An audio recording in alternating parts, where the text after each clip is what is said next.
Hello and welcome to So Much Game. Tonight we're back with some more Worlds Without Number with Sofinho, probably with a number, and that number is one Sofinho, because I can't afford any more. It's a continuation of what we did last time with the luminescence and the iridescence, incandescence. And the scar, I remember that bit, and the rather fun solar punky cities with barren wasteland in between them. Before we get started, I suppose I should once again ask you to like and subscribe on YouTube and on Twitch, and chuck in some comments as we go or afterwards on YouTube, and tell us what you want to see more of. Sofinho, do you have anything to promote while we're here? I hear you have a rather fun game that's been out a while, but you might as well keep plugging it. Yes. Yeah, sorry. I was just thinking about like whether anyone has ever tried to get a YouTube channel, Twitch stream off ground by telling people not to subscribe or comment. So instead go, don't watch me, don't subscribe, don't click any of those. Try and reverse psychology, like flip it around, like the last thing I want you to do is like click the bell icon so you receive notifications. Like, I don't care. In fact, I'd hate it if you did that. And then suddenly, like, millions of people, and then each week you're going, oh no, we've got more of these arseholes subscribing and watching and commenting, and you're providing really useful, constructive feedback each week. It's inspiring me to make more shows, and I hate it. It could happen, I don't know. We'll find out now. Yeah, we'll find out now. No, I was trying it's a hypothetical scenario. Yeah. In terms of self-promotion, I would like to declare, you didn't ask, is there anything to declare? Anything I'd like to promote? Currently, you can buy my old school proto-Neolithic animist psychedelic role-playing game Pariah from Soul Muppet and from Exalted Funeral if you're based in the US. It's about 60 pages, complete game with lots of inspiration. Something about it I wanted to mention is that it is old school compatible, and although it doesn't use classes or levels, you could probably run any character generated in that through like one of the traditional modules or dungeons or what have you. And vice versa. You could run a standard adventuring party through a proto-Neolithic animist wilderness if you wanted. Yeah, there's loads of free stuff on my itch channel as well. Itch channel? Page. Itch page, yeah, something like that. Do you have a You're meant to know you have one. Yeah, I think a MeWe, I do not. Should I? I don't know. I don't know what anything is, but I just remember from when I first started watching our friends Garblag, and he mentioned MeWe. I'm not 100%. I don't think he's ever mentioned it. Does, but I haven't ever heard him mention it ever again. So I don't know how useful it was. Experiment failed. Oh well, there you go.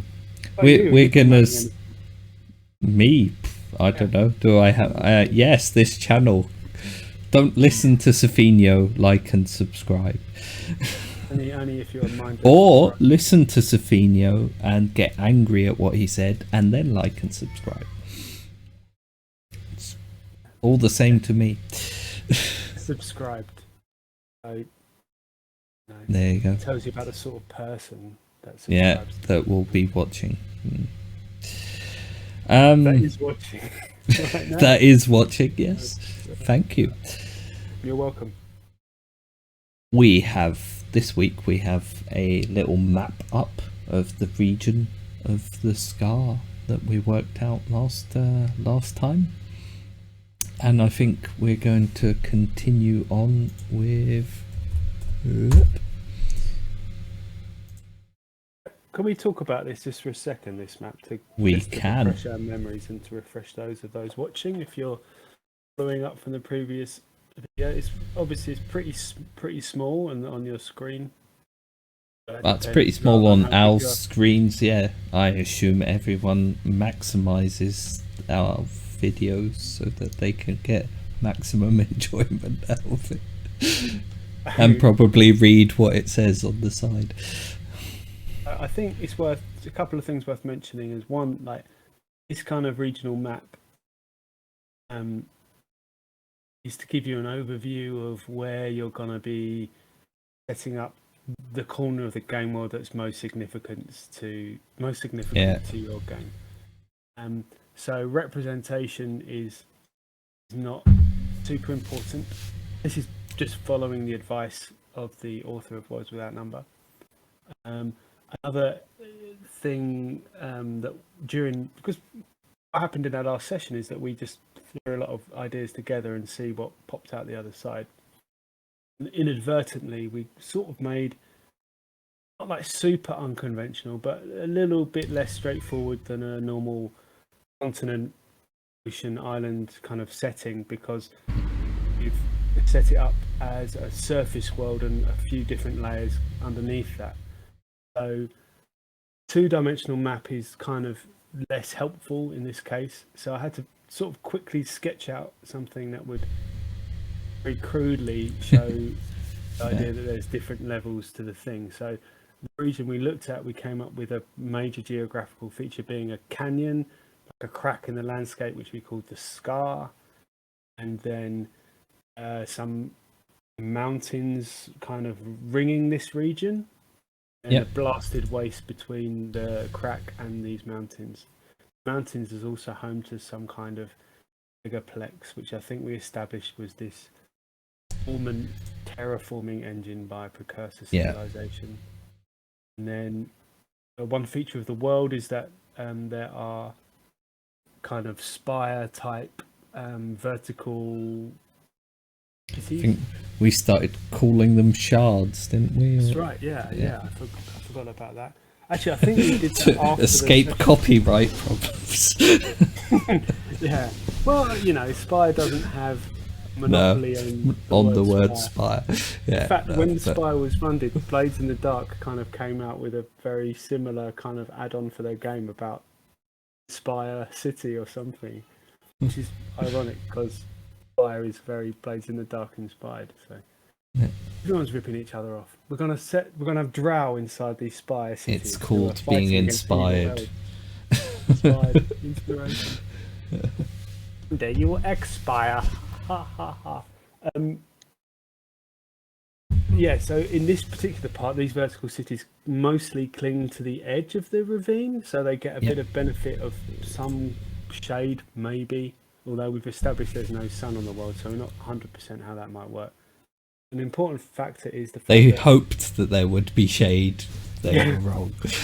Let's build an entire colony on this rock face, and it's worse. Why did we do this? We invested so much time and resources. Where we got it wrong? The sun comes from all around us. Why did we think of that? We should just live underground. But obviously they need the light above to grow their food inside their self-contained beautiful ecotopia. Massive vertical hydroponics going all the way up. Right. Yeah, because that was another thing. It was supposed to be non-dystopian. Yeah. It was a key word that you came up with. We've incorporated that fashion. If it's really boring, it's all Lewis's fault. I think what we've come up with is this idea that the cities are kind of non-dystopian, but they're clinging to these very barren areas around, so whatever happens out there will probably be fairly interesting.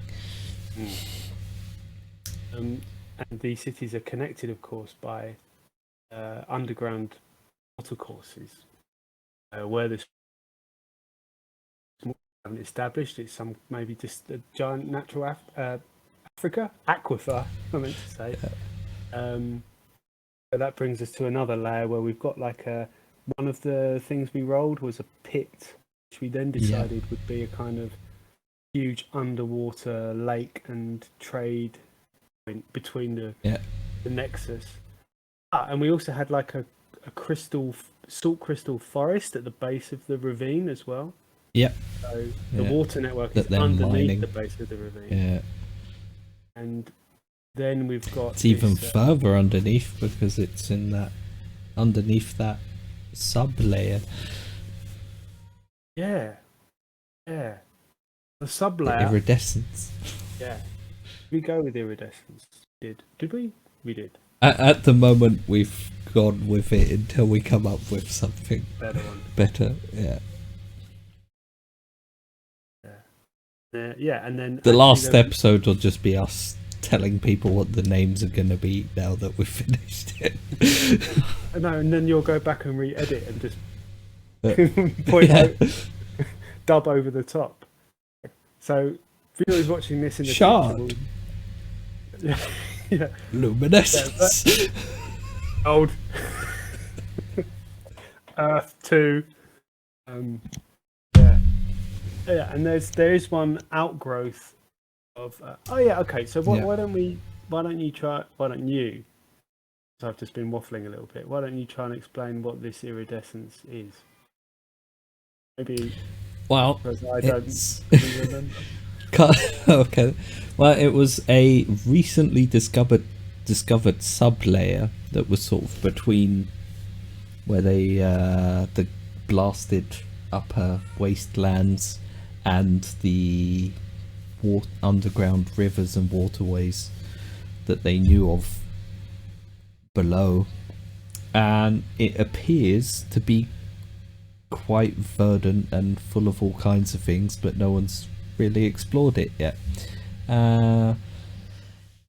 Everything is sort of luminal in there, and it's drawing water from beneath to feed the plant growth and heat from above from this blasted wasteland, and it's created a unique biosphere sort of that they've recently discovered in the middle, and that's probably also going to be one of the major adventure points, I think, if you run it as a campaign.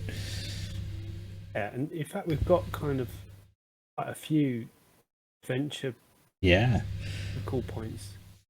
I think also we discussed that the iridescence was being pollinated or fueled by one of those machines, but one that isn't dormant but is somewhere in the depths of there. So we have these megalithic structures as well that exist from a long gone precursor species that lived on the planet God knows when, or at least terraformed it in some way. And it's a good point to mention, because if you've not listened to the previous episode and you've heard some of you stop right now, go back and listen to that one, and fast forward back to this point. No, don't go away, stay here. But yeah, obviously if you're listening to this for the first time, you're probably thinking this is kind of a sci-fi sort of world, but really the technology, we were thinking of it more in a kind of blurry, whether it's magic or whether it's hard tech. Definitely. And this is, and we sort of were going for one of the terms I chucked in was planetary romance or sword and planet, to get some of those space opera on one world, John Carter kind of vibe, definitely. And I think that'll probably also come out more in this section when we start building like nations and the people that live there. Then you'll also have more of a focus on how do they get around, how do they do things, and that yeah, Sword and Planet will hopefully come out more, because I'm still looking forward to the giant effing swords. Yeah, and how that's gonna mean, because it has to be significant. Like, in why are they you know, either they're really prevalent or they're really rare but important. They have cultural significance. And a potential adventurer. Maybe not in the culture, the broader culture, but specifically for. Anyway, we'll cross that bridge. It comes up. This is all improvised. We've had very little kind of discussion. Yeah. About this in the intervening period, and and I should apologise if anyone was looking for the much game ones without number fixed last week and didn't get it. Oh, that's all right. But yeah, apologising to your audience, because I've already said sorry to you. That's fine. But there are things that are more important than streaming on Twitch. Don't tell anyone, but there's probably a lot of things that are important. Yeah, quite. But please stay here and watch us. But don't stay. Why don't? It's still light where I am. Go outside. Go for a walk. Well, it's definitely light where I am because I'm outside. I forgot to bring a light out though, so at some point I'm just going to slowly disappear into the darkness as it gets. See a face with a beard, just kind of. Well, I imagine the beard will disappear as well. That would be really weird then. To just have like just bits of face and just darkness between. Actually, you mentioned the nations. We're coming up to that now, aren't we? Yep. That's why I mentioned it. I may not have prepped much, but at least roughly know where we ended. So last time we did the whole choose about 6 major geographic features, which we've just discussed for the most part. The blasted lands, those shards, the obsidian mountains, the iridescence, and the big underground pit, and the cave entrance to the iridescence that has recently been discovered, and the salt forest. There you go. I managed to remember all of them. So next up, Worlds Without Numbers suggests creating 6 nations or groups of importance. A few more or less is fine, but don't try to pack out score of major players in the same region. Which, at this stage, it pretty much suggests just making a few descriptive sentences. But you can. There are also some tables, I think, further down that you can use. There's a whole suite of stuff you can roll on for. Yeah, here it is. Nation construction, that sort of thing, with a bunch of tables. I think most of our nations are probably going to revolve around being those independent shards. Yeah. So I was thinking that too. Imagining, I think we even discussed there being 6 shards, maybe 3 on one side of the scar and 3 on the other. But just thinking about it, I think it might be wise to bring that down a little bit and locate other nations around some of the adventure sites, maybe. Yeah, So, well, I think we have a couple of other ideas that work well with that, because we have this new formed settlement sort of thing around in the canyon base around the salt forest, where a bunch of people are coming together from the different shards and interacting. And then you also had the port city around the pit, which is also completely unique sort of setting. Those were exactly the first two places I was going to suggest. I think we could also create a kind of backdrop. Maybe they're not a nation, but those are the idea of.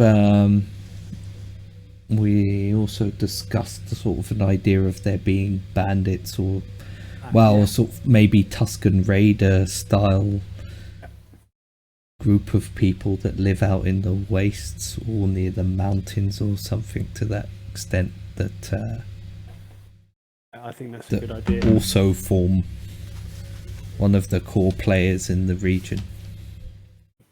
Or even if they're they might be a loose amalgamation of groups, but it's still sort of like perhaps they're probably very, very complex, but they're so separate from the culture of the shards. To the average person, they just lump them all together.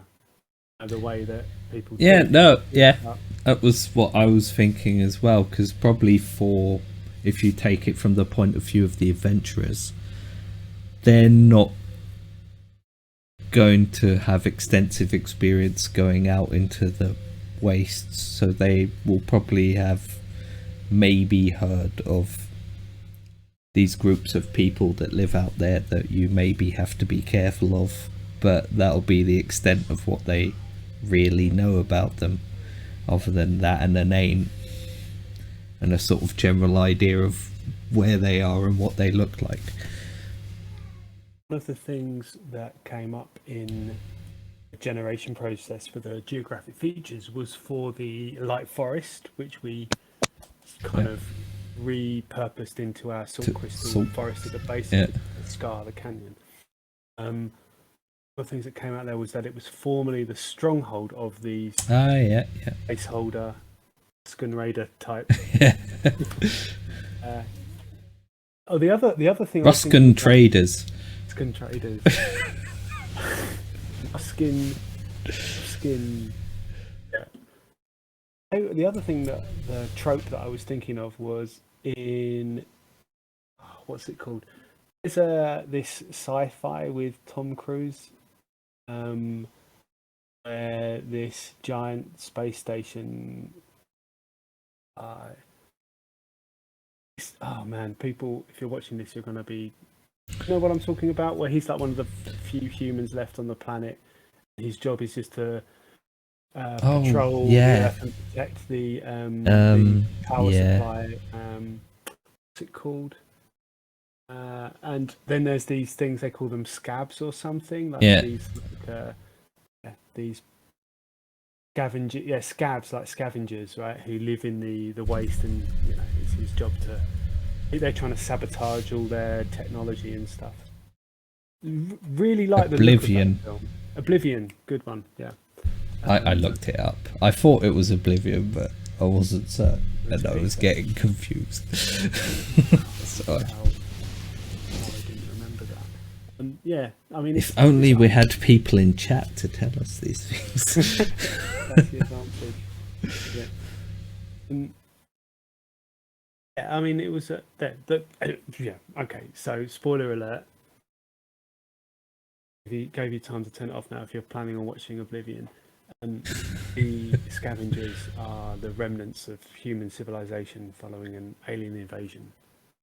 So I was thinking a possible kind of background for this group, these Tuscan Raiders, is that they are distant relatives of the people who live in the shards. Like at some point in the past, the humans ended up living in these giant vertical cities exclusively, and some people got left on the outside.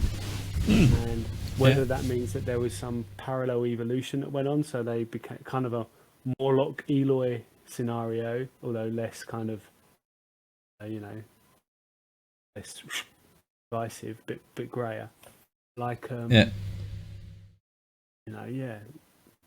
something like that I was thinking. So like a parallel culture that's just kind of really separate, and over time it's just kind of totally diverged. to the point where they perceive one another as kind of alien, maybe. So something like that. Not, that's just a possibility. Definitely they should be one of the nations, whatever their story is. In fact, we can keep them, we can just put a pin in that. And like you say, there probably won't be a big player in the initial part of the campaign. No, but I would just, like, as it says at this point, you can just put a couple of sentences together to describe who or what they are. And I think that describes it perfectly, and then we know they're there and that they can or will or maybe influence things, or maybe won't later on if we go into more detail. It reminded me that I think when we did have our little chat just after the first session, I think my placeholder for these people was the fallen, which is a bit cheesy, but it's also it's reflective of how culture of the people who live in the shards, the dominant human culture, view them. Yeah. Perhaps not any real reason, just some kind of mythology that's grown up around these. Well, that could be it. Like the initial naming of them, the fallen, could well be because they're the people like us that don't live in these shards and they got left outside. But obviously over the centuries or God knows what, people don't remember why these other people that they have no connection to are called the fallen. They just know they're called the fallen. Okay. And what? Yeah. Okay. We'll put them. Yeah. On side for it's better than Ruskin traders anyway. Well, it's quite good. Ruskin.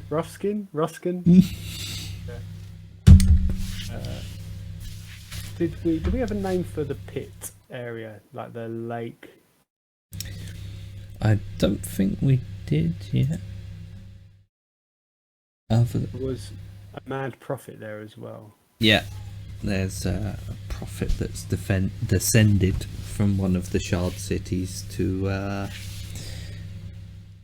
try and peddle some new religion about whatever's in the pit, whether it's keeping it in the pit or bringing it out. That's cool. That's three nations though, like the pit, forest, fallen. Yeah. But skin traders. It's also nice because obviously the easiest thing to do would be to say, oh, the nations are 6 shards and that's it. But this sort of gives you, okay, the shards are important, but there's also these other aspects to the area that might not seem as big and important at first, but are probably definitely going to influence any campaign you run through there with players, because they're going to be the interesting places to go to as well. Like staying around in this utopian shard is obviously not going to appeal to a gang of adventurers. No, we'll stay here and grow our vertical crops. Yeah, forever. Quite nice if, like you mentioned, hydroponic, or aquaponic. You could have like tubes going up with fish up through them. That'd be quite fun. The other problem, I like that idea of sort of like there's also plants hanging down everything as well. Really make it look like an architect's high concept for architecture or something. No, I'm not going to start talking about. If only we knew someone who could probably make some kind of render of such a thing. I don't think anyone was involved very recently in a project which was built to be one of Europe's largest vertical garden living wall. And, that's how it started out anyway. I won't say how it ended up, or and calling it a living wall would be generous in the end. Anyway, that's another story. Moss will grow on there in time. In time. I can grow pretty soon if you let it. In it with yogurt. I was going to say the other thing about 6 shards is trying to make 6 shards that are distinct. Because even now, if we... Well, 3 shards, I think. Like, there's 3 on the map. I think that's doable. But also, more than that would, they're going to become too similar because they're all these utopian solar punk style cities that reach into the sky and growing massive amounts of vegetation to keep everyone alive, and everything is hunky-dory in there. So so would you like to cut one of them out then, or just do two shards, or because we don't have stick to the 3? Them. No, it's just it's just a sentence at this point, a couple of sentences. So one should feel like a capital, although it's a nation. It's like it should feel like like there's one dominant one is like the most developed, the tallest, oldest, or maybe not any of those things, but just the most efficient or the most powerful or the richest or most. One of them dominates the region in a way the others do not. Well, that's easy. Which one that you drew did you like the most when you drew it? Well, you should have it on hand. It's your picture. Unfortunately, I could actually get it up on my phone, I guess. Do you want me to send it to you? Or? Oh no, I've got it because I sent it. So the thing about this map as well was very quickly sketched out in the morning. Well, not very quickly. It was about 15-20 minutes in the morning. The concept was to get 'twas but a rough sketch. One place simultaneously. Let me see. Scroll up. Just need to provide a running turn my sound down for a bit so that you can't hear the crying baby. Oh, this is probably really good. Okay, so let me. I've actually got the real thing. There you go. Yeah, well, that was what I was thinking. You literally drew it, so I assumed you had it around somewhere. But so one, you can see that one's the one that hangs down the furthest. The one on the right, I didn't really draw going down much. Yeah, that's City 2. The furthest one away, that probably, if you think there's a bit of perspective going on there, even though it's not not to scale, you can assume that's probably the biggest one. Yeah. Okay. So City 1 is your favourite. Not my favourite, but it's like the one on the left, near left. Sorry, the City furthest 3. left. Is probably my favourite, and that's the one that's located closest. Not that it means anything to the fun stuff. Also got a bit more. I'll be honest, I like City 3 as well because the way it sort of drips down into the canyon. But not a lot of thought went into any of those pictures. It was more like, what would this look like probably not like this, but I'll just draw it like that for now. There you go.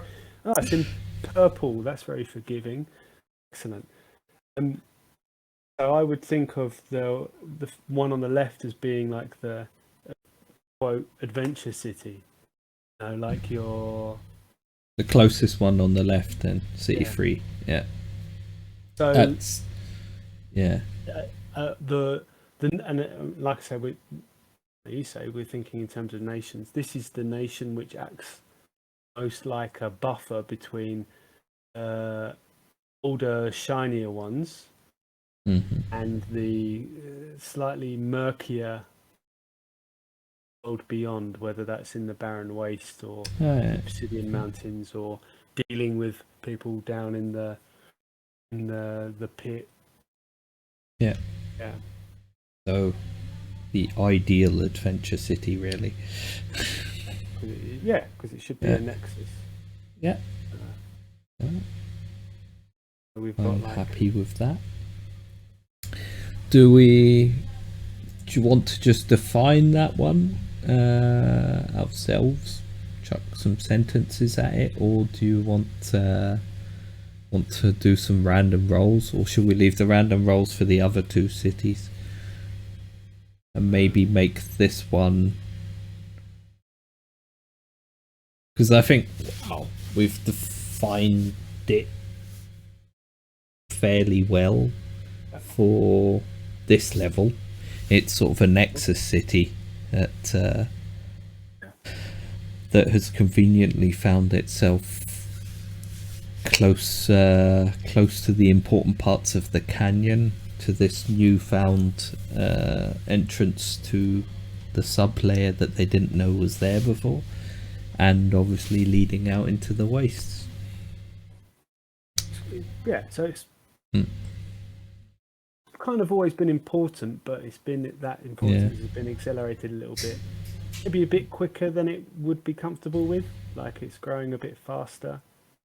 Been a more people coming have caused a bit of friction. People, some factions emerging who might not be happy with this, a change to the status quo, and that kind of thing. Normal and human it's story. Also pretty much I think close, and as close or close enough in comparison to City 1 to this newfound archaeotech, that treasure trove in the Obsidian Mountains, that is the dormant bioengine megaplex that they probably don't know is there. So it really connects well to all of the major important adventuring places. Good job. Yeah, and then we've got the one was in the middle, but furthest deeper into the upper scar. We sort of imagine as being the regional power. Mm-hmm. And the one on the right, what's the one on the right?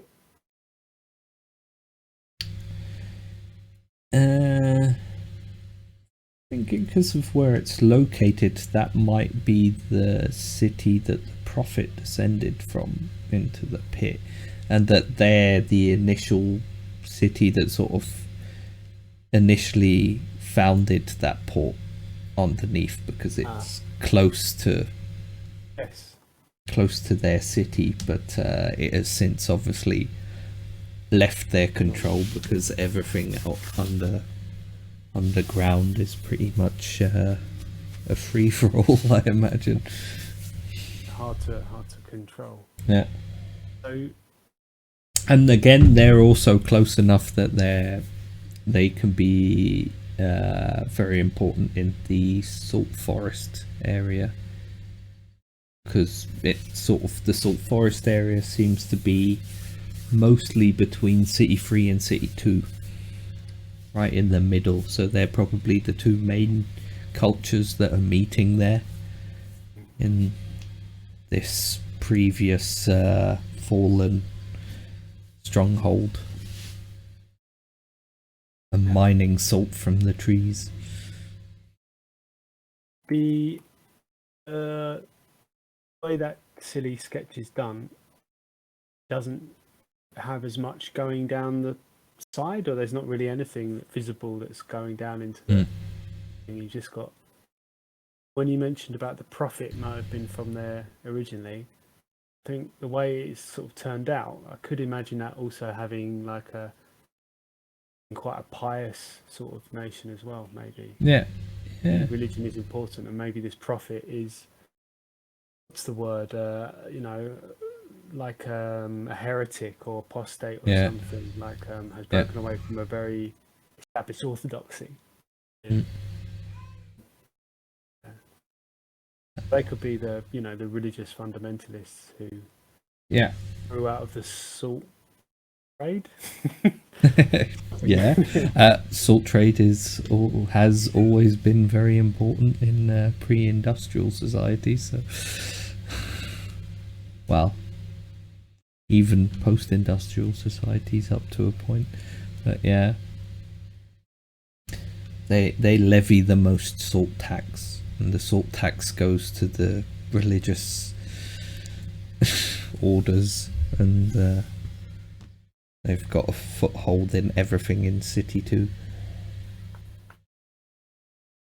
I think also the idea was there were already these pre-existing entrances to the underground lake areas and rivers and stuff. So City 2's maybe built up around that, and that's why it doesn't hang so much over the side of the canyon, but actually has an access shaft that goes down, and maybe on the inside it's built up more down that way. That makes sense. Oh, there you go. 6 nations then. Yeah. Identify regionally significant gods. Oh. That was one that Let's see, on page 140 there's a bunch of let's see, 140 religion construction tables that we could possibly use.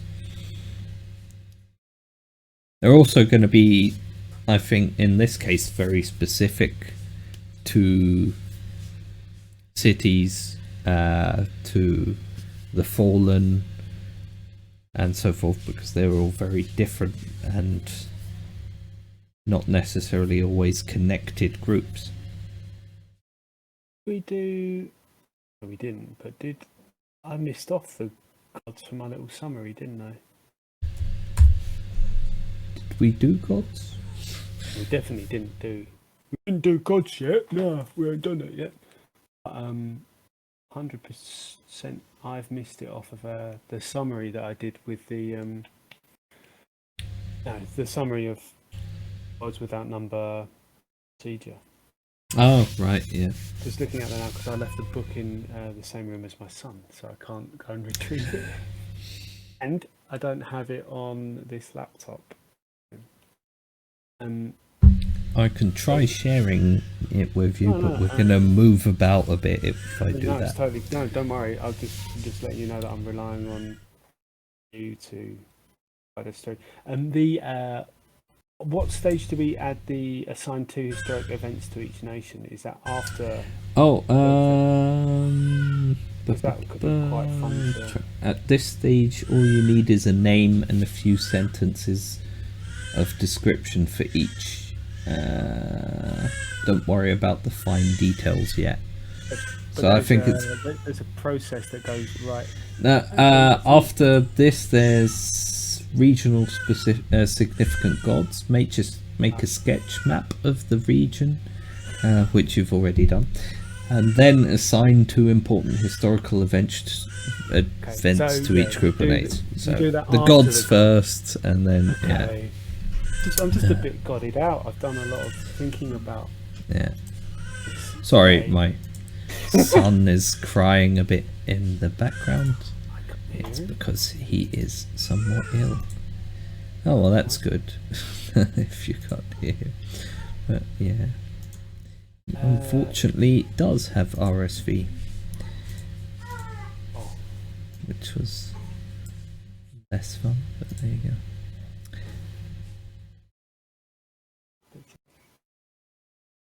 There you go. Sorry, I was just sending you something so that hopefully.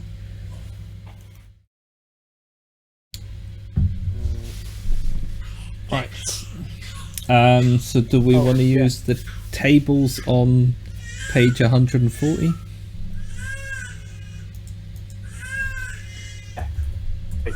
For gods. Yes. Yeah. Religion, page 140. Religion construction. For the gods. The scope of the faith. First decide where this god is worshipped. Yeah, but that's the thing, isn't it? Are the shards gonna have a lot of overarching deities, or are they gonna created their own religions over time?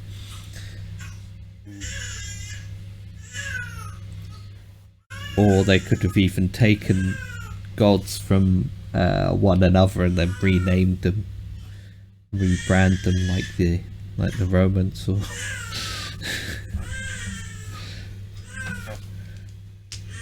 that rings true. Yeah, like there might be a pantheon which is shared, and let me just they put their own twist on each one and their own, and rename it. 1 second, just going to see if my wife needs a hand. Yeah, that's right.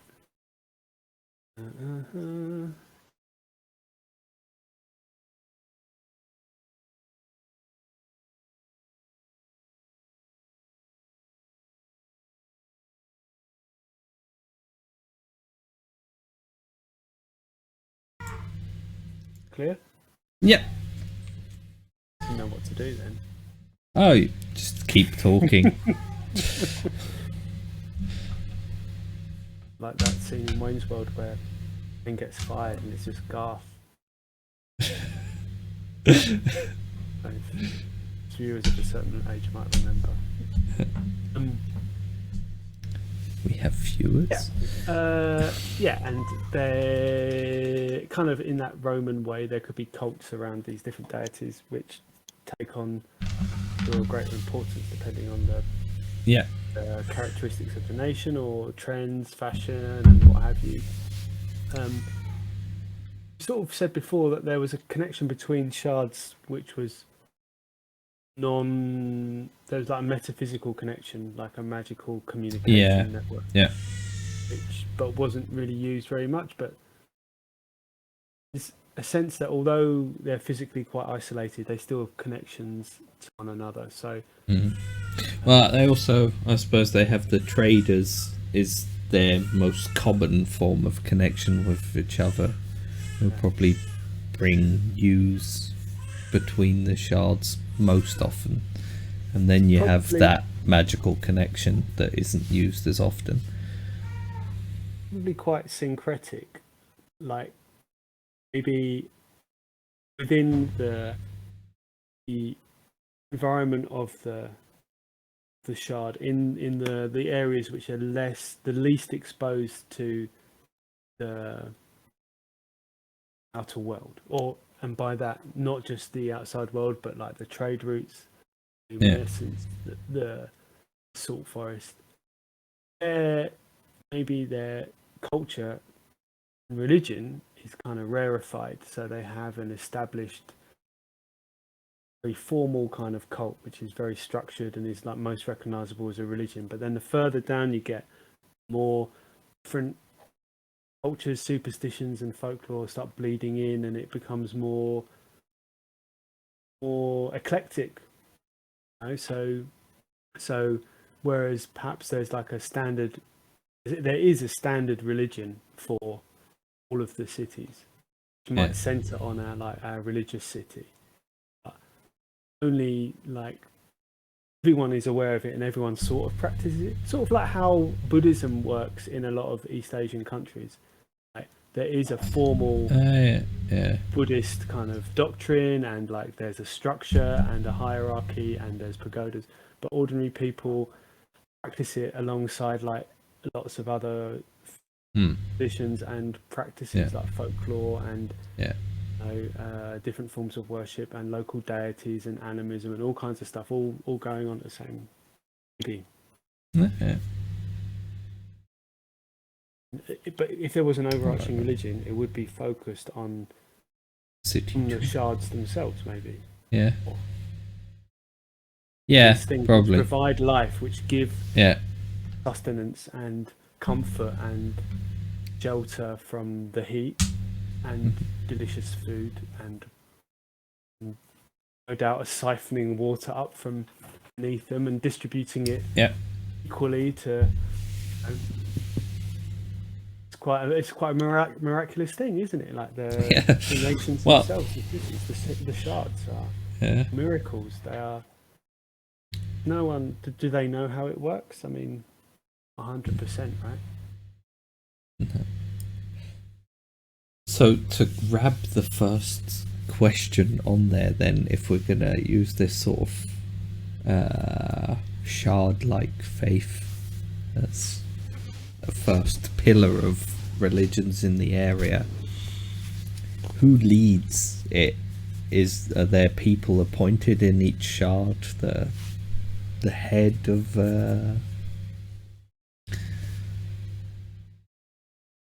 Is there a priesthood?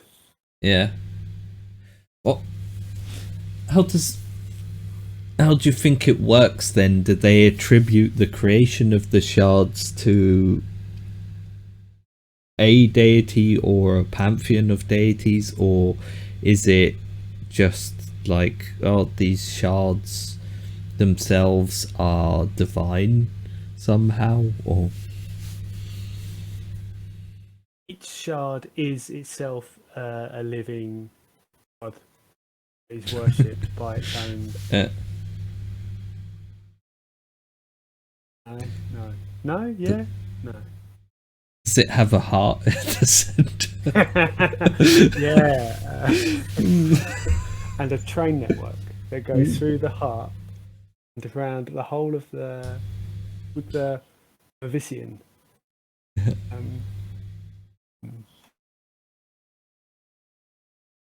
Right. Okay. I don't know. Yeah, there could be a sort of idea that the shards themselves are objects of worship. Yeah, they're objects. They are worshipped, but as manifestations of divine will rather than individual deities. As a visible, tangible connection to. We started with something like this idea of a planet that didn't have any night. 2 suns, 17 suns. No suns, right? No suns. It's just surrounded by light somehow. It's like perpetually like.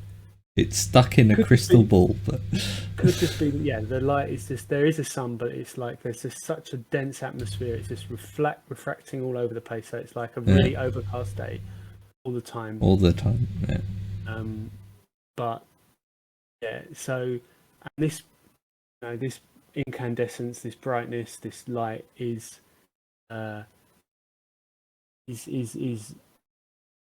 God, or the equivalent of it.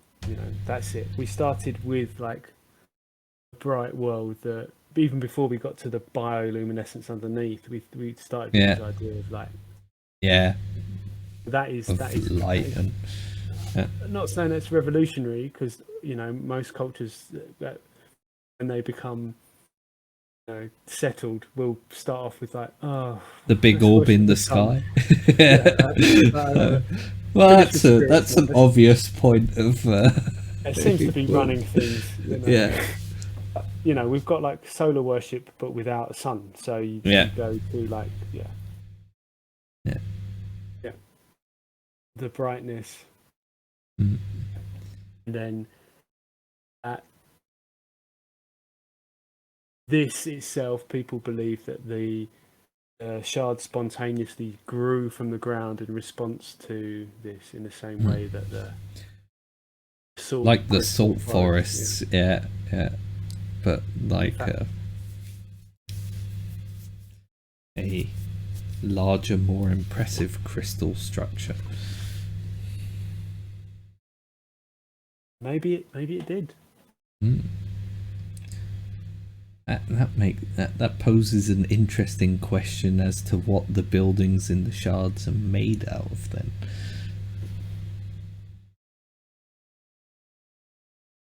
I thought you were going to answer it. Well, no, that's why I have you on, just to answer questions that I randomly pose.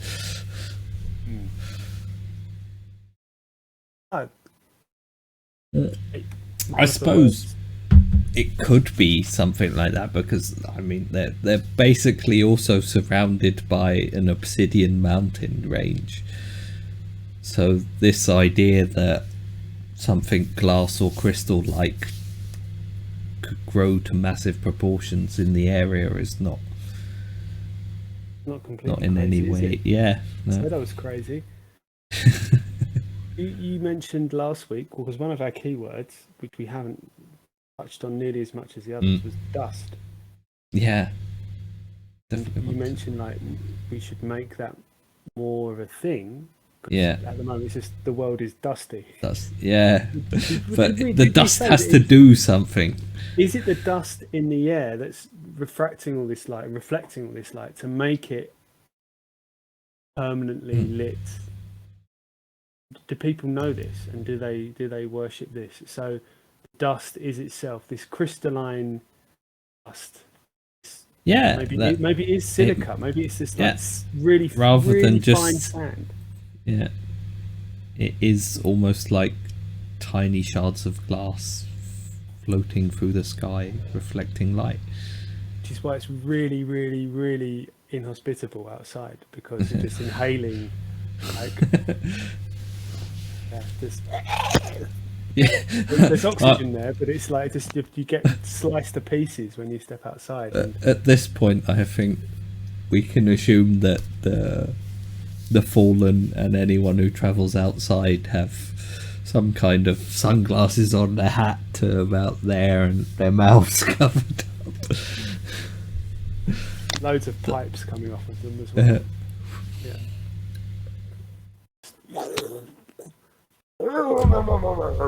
Okay. Not Tuscan Raider. And then that's so yeah. Even if the dust isn't a god, the dust is fine. It's that might be for them another connection to something divine that they can't see. There's these cities that have built out, or that as far as they're concerned are great manifestations of whatever is above, and the particles of dust that pretty much create the light around them, but also make the land completely inhospitable. And there is another schism, because this was just in my head just now. Maybe it's a bit silly, but there's a schism between those who perceive the dust as a manifestation of the brightness, and the others who see the brightness as a manifestation of the dust, and they hate each other. They just can't, reconcile this difference. It's like, no, you're an idiot. And such a thing has surely never happened. I know, it's a bit far-fetched. I'm sure nothing like that has ever occurred in any major religion.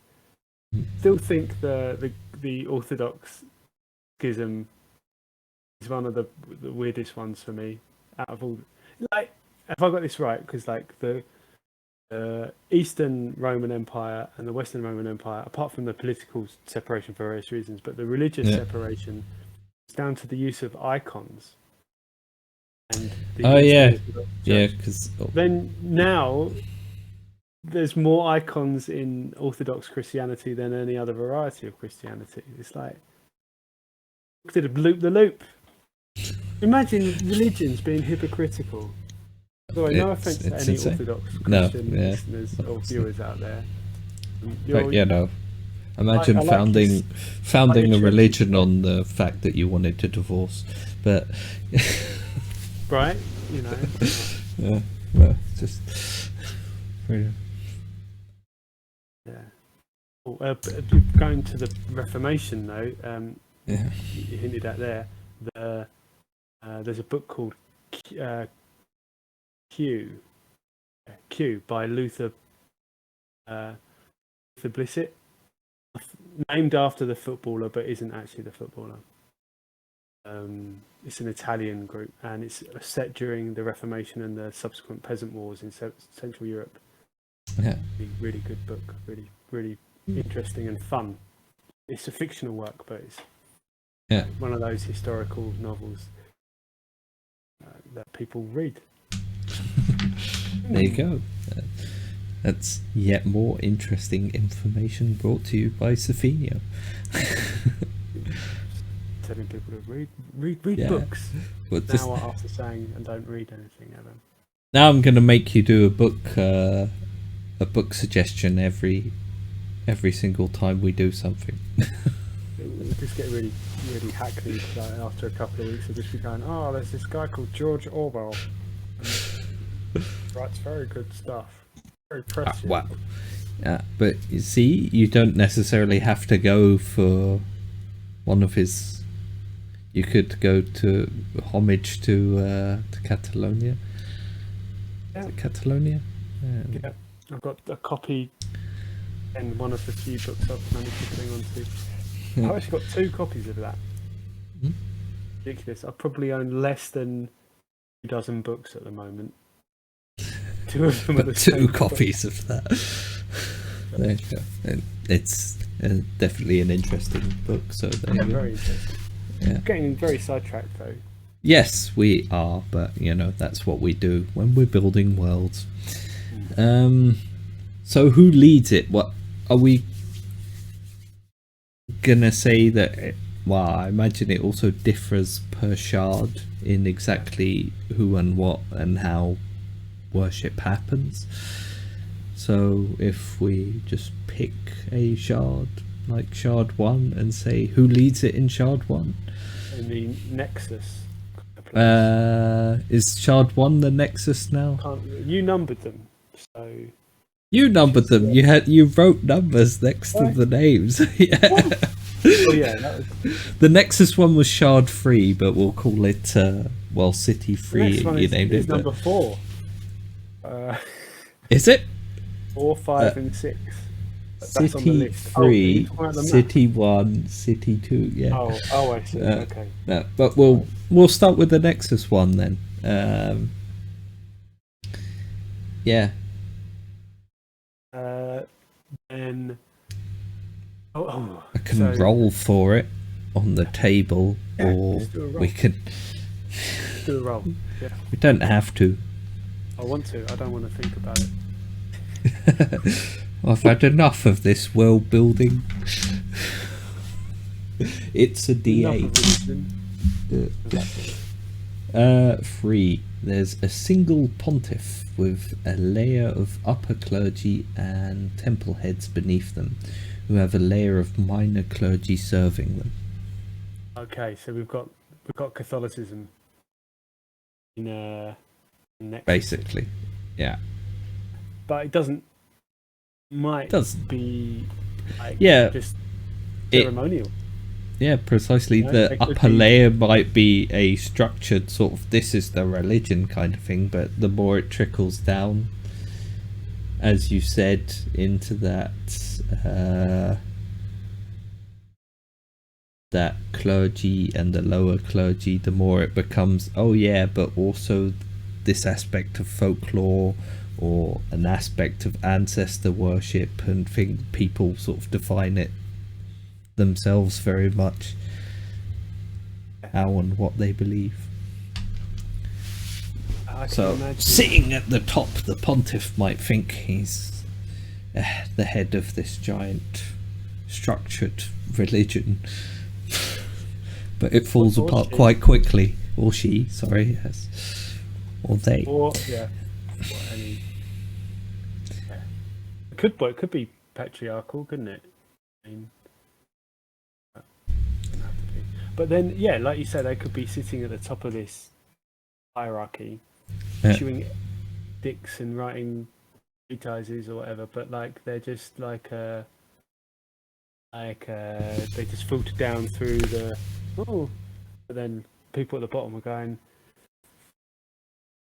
know that there's a guy at the top who talks to the dust, but also they need to kind of make an offering to goddess of the tunnels, because they're going down to trade, and it's quite dangerous for the unprepared.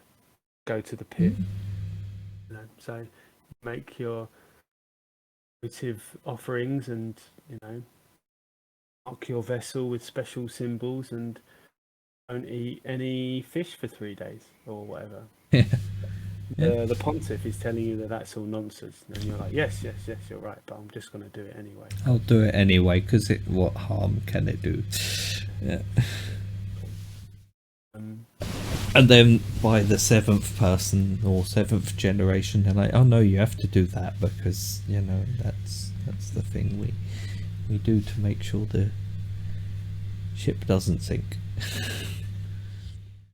Yeah, so we've established that there's a church, but their power is in this city, in this nation, is waning.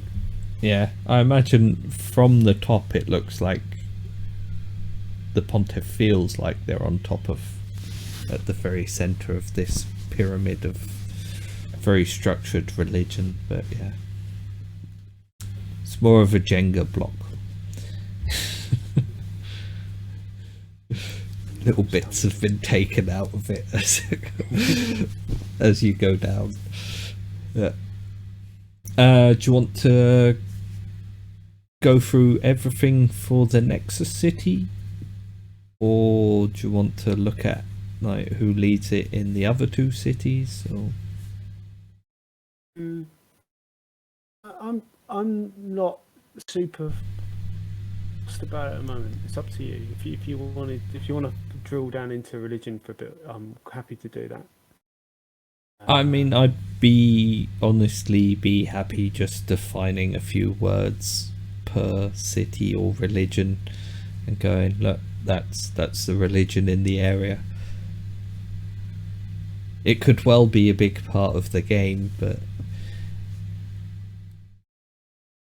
it's not something that often so yeah, we can do let's have a little roll for the other 2. Yeah.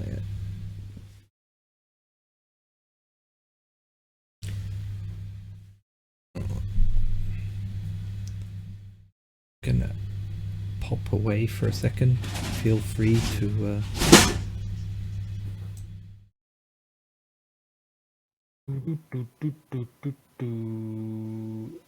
So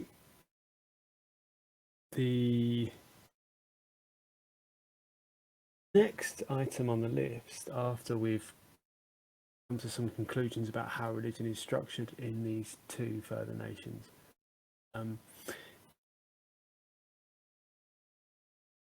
is historical events. There's a series of charts we can come up with to provide us with 2 additional things which will feed into the lore that we already have for these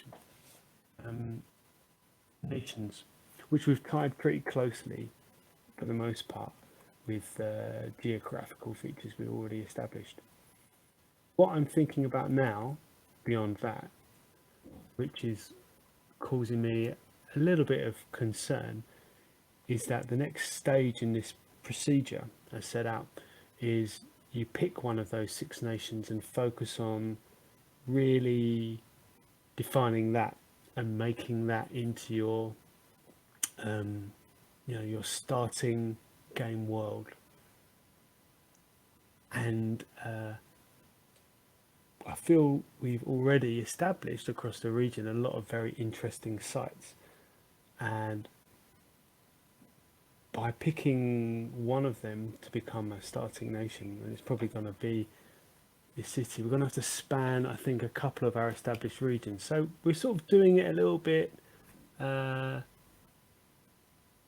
we're skewing the process a little bit to suit our own needs, but I guess that's fine. I don't think anyone's going to arrest us, are they?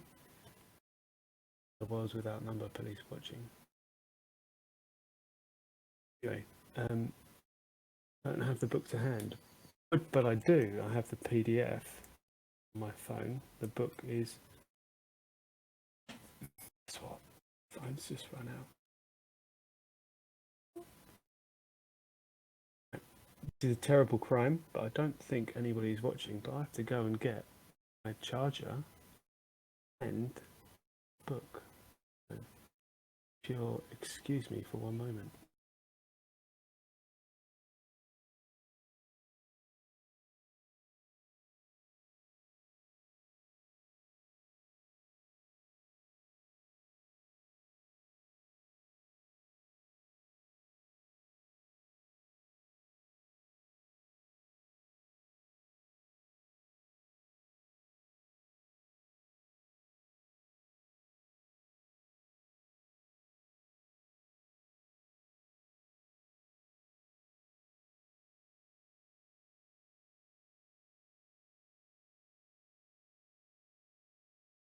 I'm back now, and we'll keep quiet.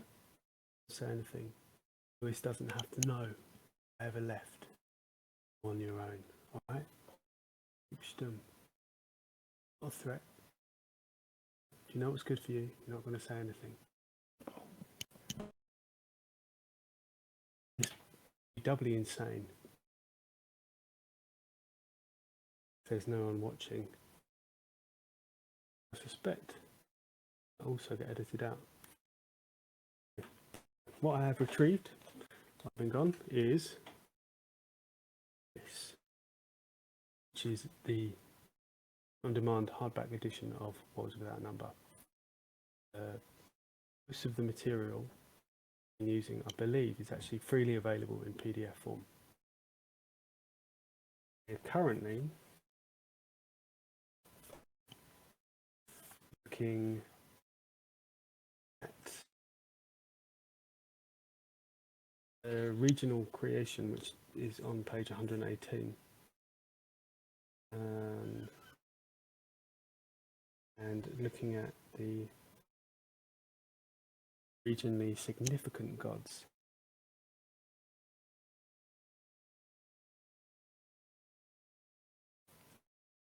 I'm now going to have a look at the table on page 140.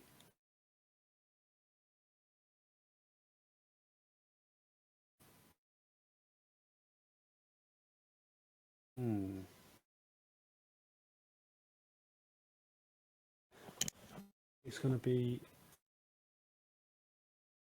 fun to stretch one of these out. I don't know, but is Lewis? He heard all of this. He was probably just standing behind, listening in. Catch me out. Sorry about that. Yeah, that's all right. Didn't say anything untoward. Didn't you? Did I did actually. I actually left for a bit and came back. Okay, that's a very short time, and there's no one there. But I don't know if anyone was watching. Is there anyone in the stream? I had to get my phone charger. There appears to be 2 people in the stream, so let us know if you're watching when we ran away. I actually told them not to tell you that I left. Oh, well, they didn't, so there you go. I did straight away. I'm like, they didn't grass you up. They didn't. That's good of them. I also went and got the book. Just ordered it off Drive You Through RPG and it arrived. I deliver quick. Yeah, I know, it's amazing. I just went, I can't be bothered to get my copy. Amazon drone just flew by the window and popped it through. I can see how you ended up with 2 copies of Homage to Catalan. It's the same process. Just, I can't be bothered to go in the other room and look at it. Send me one to my hand. Thank you. I think there was a good reason, because they were both. I have 2 copies. They were both gifts. Ah, that is a good reason. There you go. So what did you manage to roll in the meantime? Number 6. There is no official clergy. Some believers may take up. Roll anything. I just picked that one just now. Sorry. Some believers may take up special roles by teaching, but they're not qualitatively different from others. So we be looking at the furthest city for that, the one closest to the mountains. Yeah. The big capital. They're sort of so busy being big and important that the religious aspect has fallen by the wayside. Yeah. Or there's been some kind of religious revolution there, some kind of enlightenment or something. Yeah. So, which led to more the idea of proper egalitarian. The idea of sort of hierarchy and structure to religion has fallen away. Kind of makes sense to swap those 2 around, though, wouldn't it? Put one in. Put that in the Nexus then.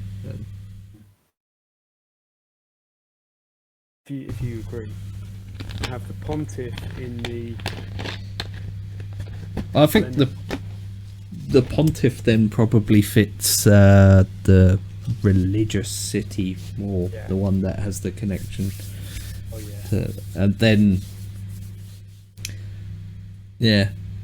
Then, like, that second layer of clergy is probably still fairly, or adheres a fair amount to the set scripture, and from there on down it loosens up. Yeah, no, I'm fine with swapping that around. So yeah, well, and that means we can do a roll for the kind of the oldest, the powerful city kind of thing. I'll let you roll, as you haven't had a roll today. Okay, I'm just doing it. It's handy. I thought I was going to disappear as night fell into just like dark flecks of my face and beard, but apparently my webcam has a light on it. So. Okay, so I got number 5, which is powerful lay believers. Fund temples that are subject to their families' wishes, staffed by clergy, supported by their funding. Okay, so there's like it's sort of like the noble houses kind of. Yeah, sort of like have house clergy and depending on what house you're visiting, there's nuances to how things are worshipped and how important it is. It's pretty good as well, because it sets up this idea of, if not noble houses, but like equivalent of, which I think would fit that kind of city quite well. It's the kind of oldest nation. And biggest, and they've had plenty of time for these different power groups to stop. Probably started out just paying off the clergy, and it just grew into like actually you work for us, and then someone else went, well, that's actually a good idea. Can I have a priest as well? And then like these temples become, or churches or whatever they are, the religious structures become kind of competing. It's a way of showing off, of demonstrating your power and wealth and influence by like, oh, did you see what house? I don't know, I can't think of a name off the top of my head. We didn't choose a linguistic touchstone, did we? No. Is that for the nation or region? I think that is for the nation. Kingdom. Yeah, Pick a linguistic touchstone. kingdom. Yeah, that's once you get down to. Cool. It would be like this thing of like, oh, did you see how they managed the Dust Festival? Oh, it's spectacular. I noticed you didn't have any sandworms at your festival this year. Oh, well, the sandworms are very passe. Yeah, so it just becomes like a way of social credit. Yeah. Or just demonstrating. Endlessly one-upping one another. It's quite an interesting. Actually, think of any real-world examples of. Probably could. I bet there's been lots of historical things, but house clergy, quite fun. I like that. Dear, well done, Mr. Crawford. Yeah.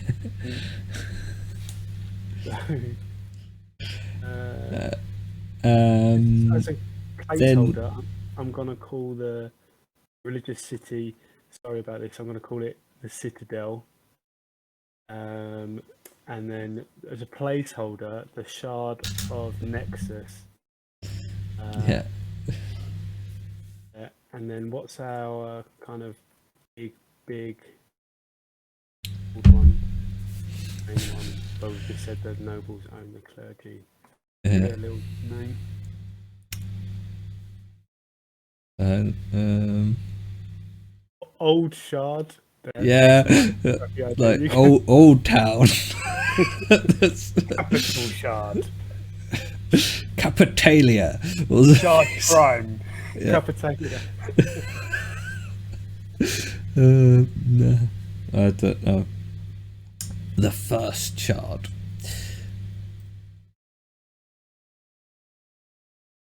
Could call it. Well, it's a placeholder anyway, much like Nexus and Citadel. Just put first shard, and eventually we'll give them proper names. Citadel, Nexus, and Shard Prime. Yeah, Shard Prime.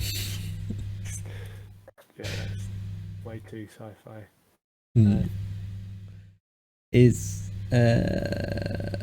Do we want to define, or at least make mention of, the Fallen and their religion? That's interesting. It may have a similar touchstone because they originally splintered off one another, but it won't be so focused around the shards and maybe more around the dust itself. The dust to them is like the devil, isn't it? It's their enemy. Yeah, because they have to live in it all the time. How are they living? Like, I guess they do get down onto those water levels at times. They're relying on like these. Maybe there's caverns that lead down. Maybe they actually have known about the bioluminescence or the iridescence or what have you for longer. So maybe they worship that. Yeah, that's a good idea actually, because maybe people dig down into this bioluminescence now that they know it's there, and then find out, oh, the Fallen are there already. They're hanging out. Yeah. Wait, look, those can't be the Fallen. They're not wearing like those. Yeah. They're not wearing those weird helmets with all. Okay.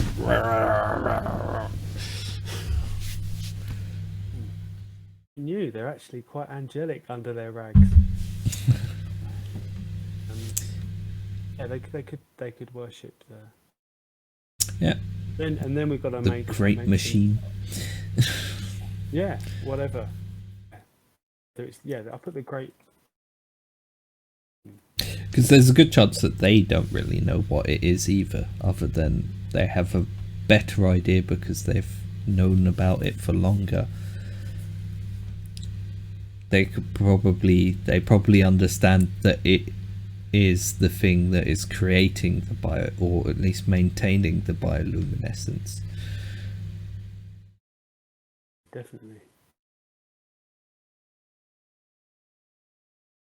I've got worship of the dust in the Citadel is organised into a hierarchy headed by a pontiff. pontiff, beneath which nexus as a lay clergy, possibly like a post-Reformation type scenario where religious structures have been overturned, but the formal religion is still based around worship of dust. Shard Prime, the same religion is completely monopolized by noble houses who employ the clergy as kind of servants to maintain temples which partially honor them as much as they honor religious traditions of the Shard. In the wastes, the fallen, knowing the secrets of the bioluminescent iridescence, worship the great machine, which they believe lurks between the waste and the water, and spreads this new form of life which provides them with their sustenance. And they've known about it for centuries or even millennia. This is a source of conflict because humans are sort of coming to it and going, oh, let's investigate and exploit it. They're like, no, just you leave it where it is. You leave off. I was also written down an entry that says infinite house gods, spirits and minor demons worshipped by, for want of a better word, the lower orders. And then just like the sixth point, which will be fit in the pit. You've left the citadel. Is gathering a new following, but what is this religion about? Should we roll on? Go back to. Do we have a? What's the god's origin? There's a table for that, or what? Why does this faith matter? And what does this god do in society? Or also we have there's 142. What is the god's portfolio? You have a choice between human concern or natural principle. There's also okay. Let's roll on all of these. Which one are we starting with? This will be the most well-defined religion. The minor, strange. You're right. Let's not dwell on this. Strange cult. Because I think we've established a lot by saying that it's a cult and it's new. It's kind of in a breakaway region and it's clearly centered on this prophet. And what is the prophet saying is probably the core of it. Is he saying the pit is something that should be worshipped, or is he saying the pit is something that should be, because they've gone down to this pit on purpose, to the port there, to gather their following for some reason. They're trying to hold back whatever lurks in the deep, or are they trying to draw forth what dwells in the deep? Again, one of our tropes. Well, are you hinting that are they Cthulhu? No. I'm just throwing out like what could be the reason for them going there to. Because it seems likely then that something to do with this cult's worship practice is going to be connected to the strange swirling underwater pit 100%. in the lake. Pit in of the lake. what? There's a hole in the bottom of the lake. The log and a frog and a pin and a hole in the bottom of the lake. So you're saying they worship a giant frog deity that lives in. I don't know if are they trying to stop something coming out, or are they trying to make something? Could roll for it. Roll. Odds are odd. They're trying to get out. evens they're trying to be. I'll roll a d6. A 5. So odds. Get out. Get it out. And fourth. Leviathan. Yeah. Just put that.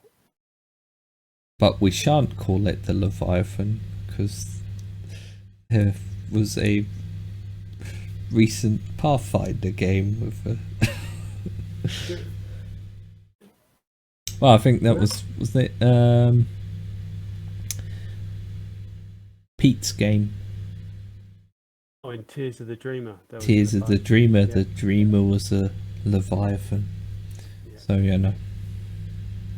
But something of similar, equal, giant The Dweller strangeness. Yeah. In You really want it to be Cthulhu, don't you? you want it to be. I do not. There was a lobster fisherman that got swallowed by a humpback whale. Did you see that story? Recently. He survived. They spat him out. Yeah, well, probably wasn't that tasty. Wasn't as tasty as a lobster.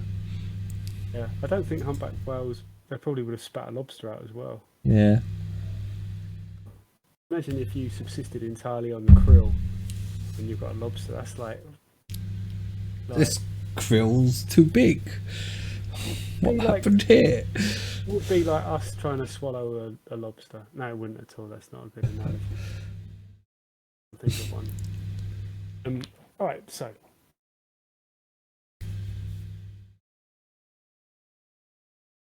I can hear a tapping.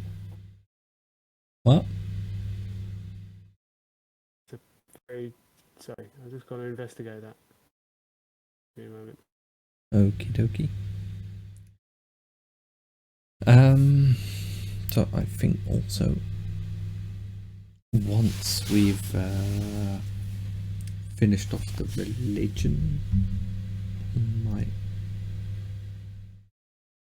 follow as religion for a second. Let's have a look at that.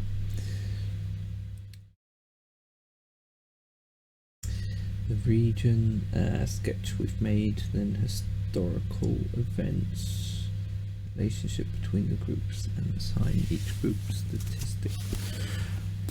I think after we've finished religion, because we've been going for about 2 hours now, we'll probably finish it off there for tonight. But we'll see how Sofinho is feeling. Hello, welcome back. Sorry about that. No, there's this tapping. Someone was telling me to stop talking. I used to live in my previous address. You're aware I had like a bit of a, well, I had crazy neighbours up and down. I didn't say crazy, that's unfair to people with mental health problems. That I had pleasant people who made my life difficult living above and below. And one of the things was complaints about me walking around.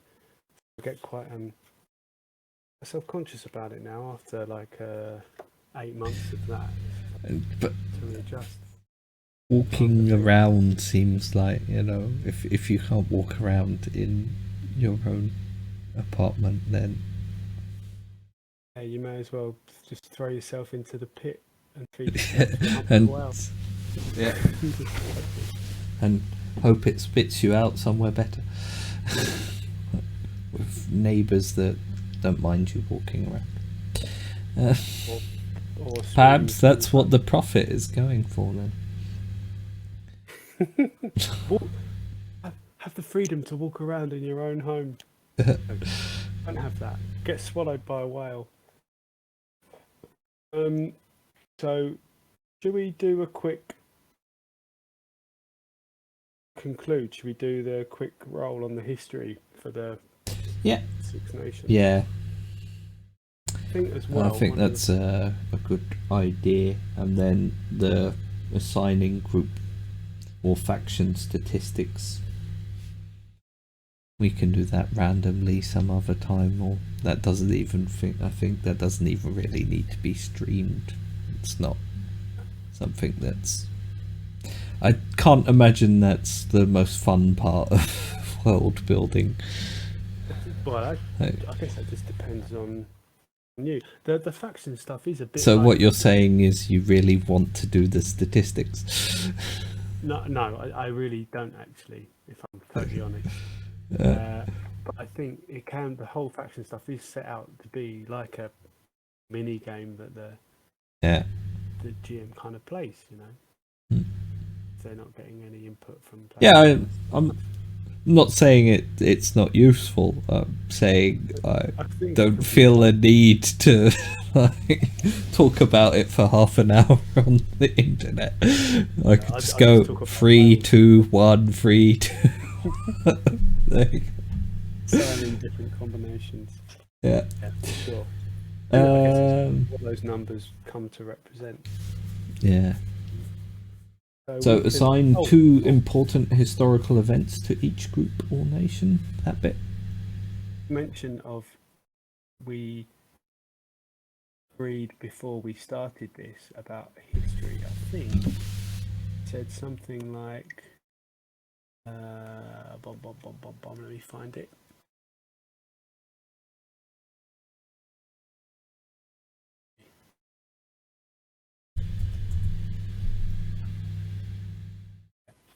So I think we were sort of talking about maybe doing one we assigned to the ancient past and one more recent. Yeah.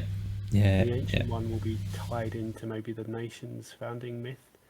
The other one will kind of give us some flavour of what the region is experiencing at the moment. Although I think we've got a lot of stuff already going on. Yeah. There, so, it is nicely set out because it gets you talking about it and thinking about it as you go along. So you build up a lot of the answers that you're going to be looking for later as you're building each part.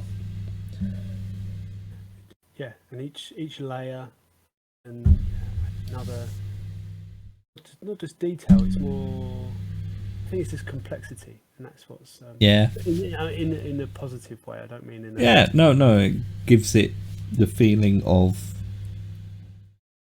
a region that's alive. And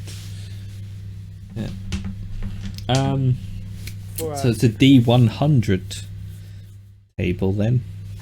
Yes, it is. Should we start with the pit?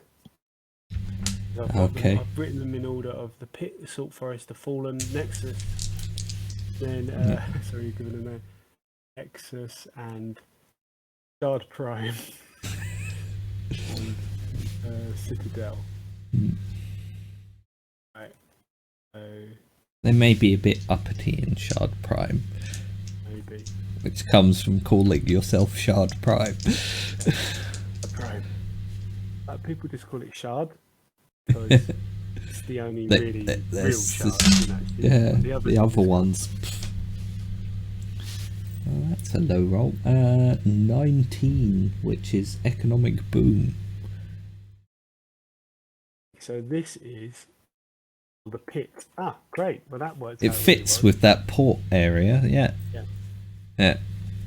So there's been an influx of people, and now there's a crazy religious person trying to build a cult there. Or, So the economic boom was a recent thing? I imagine so, because or would you link it to the founding of the actual port? Like, it started off as it was just a couple of sheds and a wharf for ships to dock at, but maybe because of its location and importance, it boomed out into this semi-independent town that's grown. I mean, it probably is the realistic answer to most places. Founding would be it was the backwater, and then there was a resource spike, and then that's not it happened to be close to something useful. Actually, it is kind of in the origin stories of a lot of like modern towns, isn't it? Like especially in like the US. This was this was nowhere, but then there was a gold rush and it really boomed. Yeah. But then by the late 19th century, it was a ghost town again, until they struck oil, and then the cycle began again. You know, that kind of thing. You see the opposite of that in Europe a lot as well, in very old countries as well, where there's a lot of places you go through and think there's 2 or 3 houses there, but you think, well, there's not really anything here in the area, and people just still live there because people have always lived there, and it keeps moving on, but it's past its boom years and just sort of subsided into small village or whereas I think the port, yeah, that's probably a good founding reason for the port though, or why it's turned from just initially it was probably just a minor sort of outpost for the citadel, and enough trade passes it that it's boomed out into this collection of the various cultures from the various shards, but also grown out into its own independent that was probably like it might have been a revolutionary thing, because the shards were essentially, whether they were designed or what, I don't know, but the idea is they're self-sufficient. yeah, Then tapping the water below and the light that's all around them, but then someone upon the idea of like some great explorer then navigated the network of rivers and lakes that across the entire surface of this world. yeah, And then at this particular point, deep beneath the scar, they like, oh, this is a good place to join things together. And then the old citadel were like, all right, well, we want in on this. This is our little spot. And then they ran things for a while. and then it boomed out of their control. Yeah. Got 17 for the next one. Oh, which is a diplomatic coup. Yeah. So, okay, so the group, which I guess we're referring to this nation, achieved an extremely successful alliance or affiliation with a neighbouring nation that may yet persist.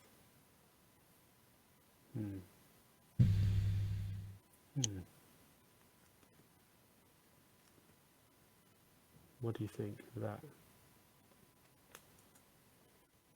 So that's still for the pit then? Yeah, or do you want to? Or do we want to go through them all and assign the? Sorry, I should have asked. the ancient one first, or it's all the same. I suppose we could just do them one by one.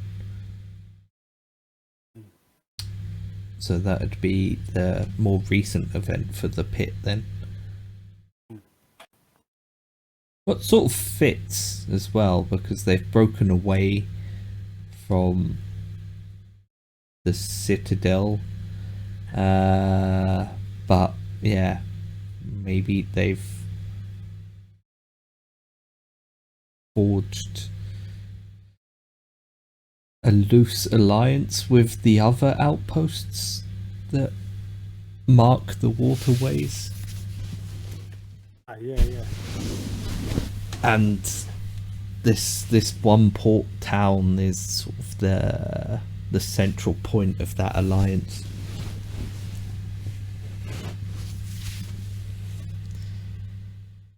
That's what's keeping them from existing, being dominated by the other regional powers, and keeping themselves as like independent and yeah, bit frontier. Yeah, they probably all leave each other alone pretty much, but the idea is if one of the towns if one of the shards tries to usurp one of the outposts, then they'll all block passage to that shard, which would provide enough of an economic incentive not to do it. Yeah, because then they can start blockading trade routes or just Yeah. restricting the flow of certain resources. Yeah. Mhm. Worst case scenario, they start visiting the water. No, that'd be insane. You can't do it. No, we live in this. Everyone why? needs We need this too. Oh, why? Yeah, that's and maybe. Aha, here's a little twist. Maybe this prophet.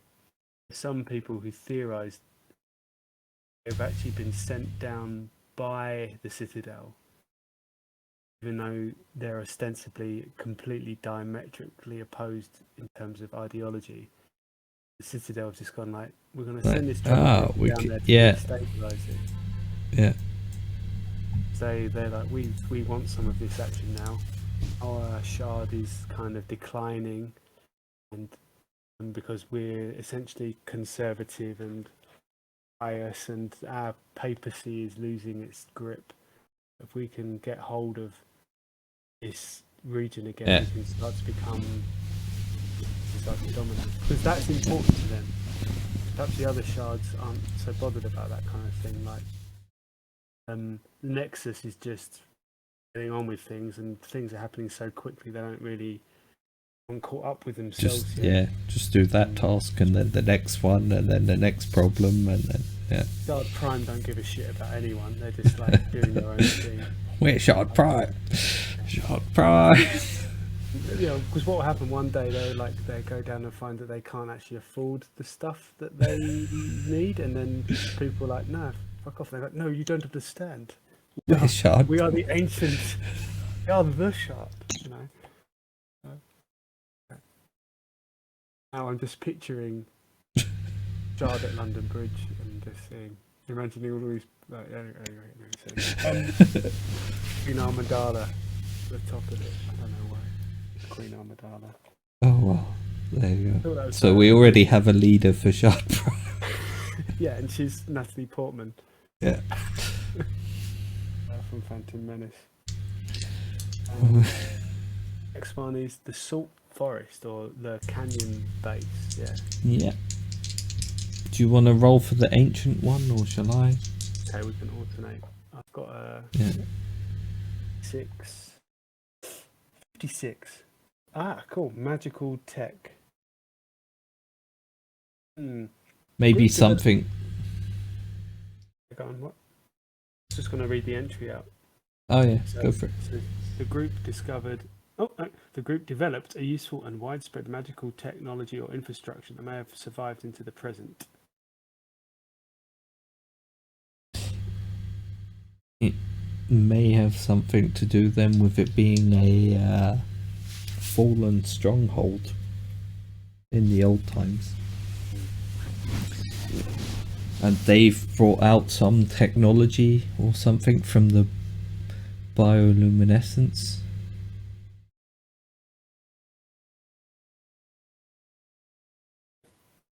So brought out Something that's, yeah.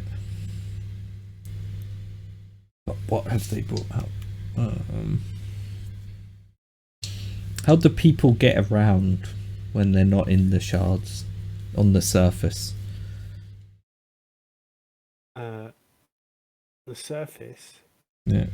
Do they have like Return of the Jedi style skiffs, but then more magic based? I've got Jabba's barge, obviously. Yeah. Well, that might. The idea of those skiffs might be something that that comes from the Fallen originally.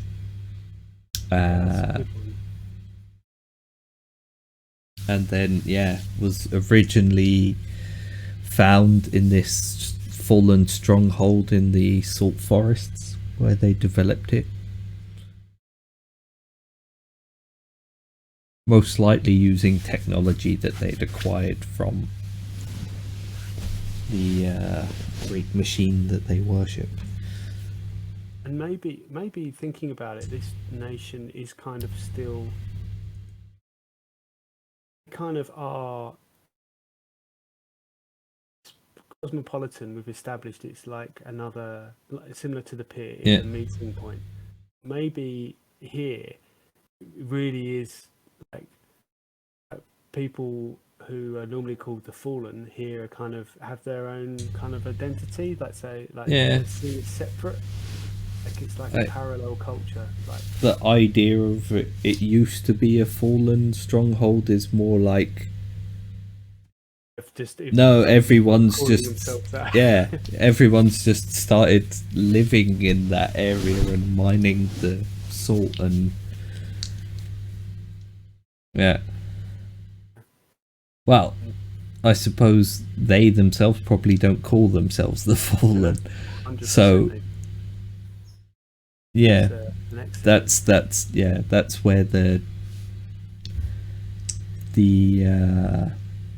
disconnection exists between the people who've come there from the shards and met these people and the idea of the fallen far away, because these people don't call themselves the fallen, but you know that people from the shards have the idea of, oh, that's the fallen out there, so these people can't be the fallen because they call themselves something completely different, and you know they're just walking around like the rest of us, and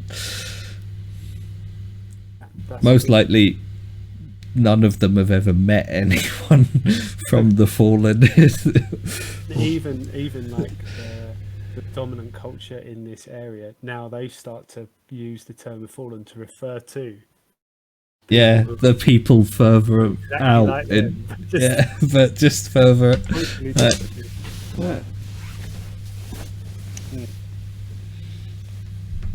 So these guys, we're going to call these the Ruskin traders, right? They are traders. Right? They are traders. Might be a placeholder name though. Well, I put this led to the development of the distinct brackets trader close square brackets culture. Offshoot of the fallen, and put that in quote marks so it's clear that that's there. And then we'll come back to that maybe when we because I actually, one of the things I did talk about to myself while you weren't here okay, like maybe when we go to like the kingdom level, instead of picking one of these, we sort of pick a corner with a couple of these. I think it'd be a shame to, we've kind of made it a little bit small for a region. We've made these really cool adventure sites. Some of them we can put aside and go, oh, this would be where you'd go like as a high level campaign target or whatever, but we could zoom in. So I'd quite like the idea of getting the water, actually getting kind of all of it. So okay, we'll have to make that decision another time. Let's sorry. You're gonna steal all the water? No.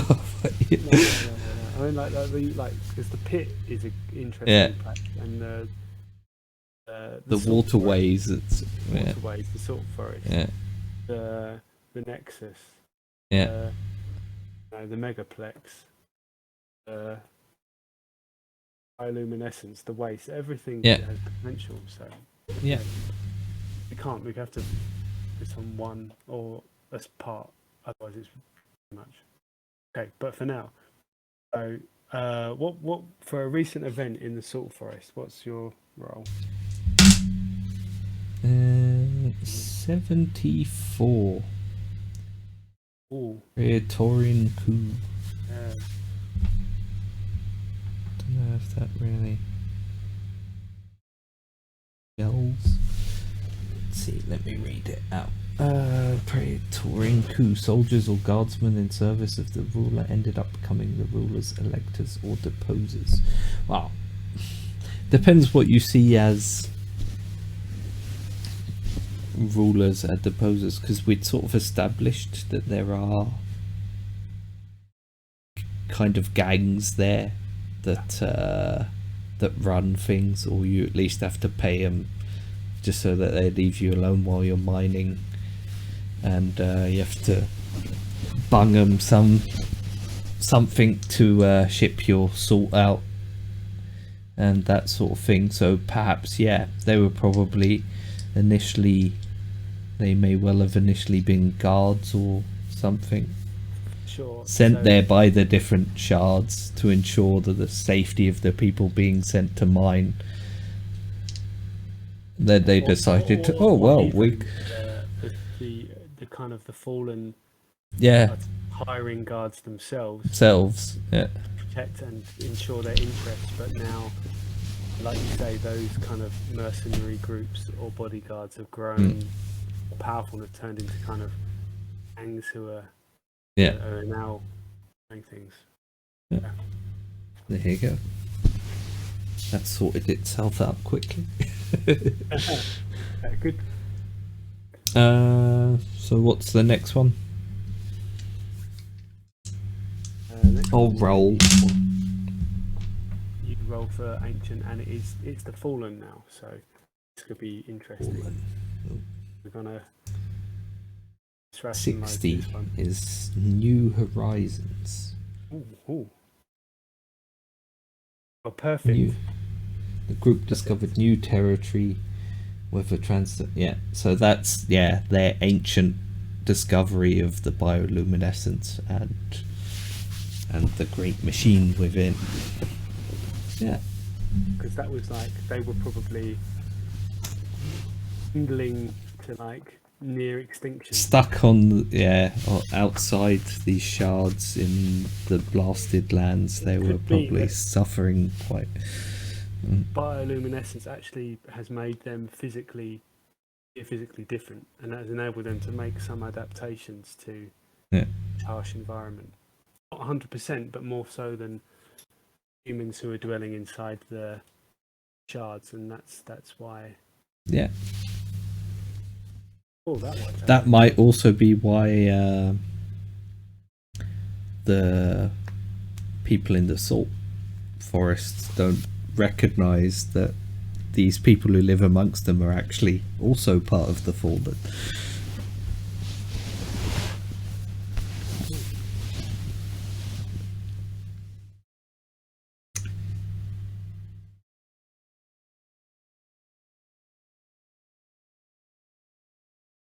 You're not related to them. They have blue hair. As is light turquoise. I don't know. Quite funny when you've got an idea, like a lot of ideas floating around, how the imagery in my own mind, I don't know how it's for you, is changing quite a bit all the time. Yeah. So I do flip a lot between Tatooine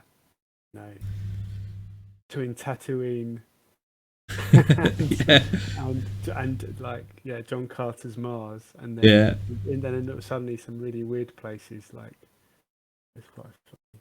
Dark Sun popping up in my head from time to time.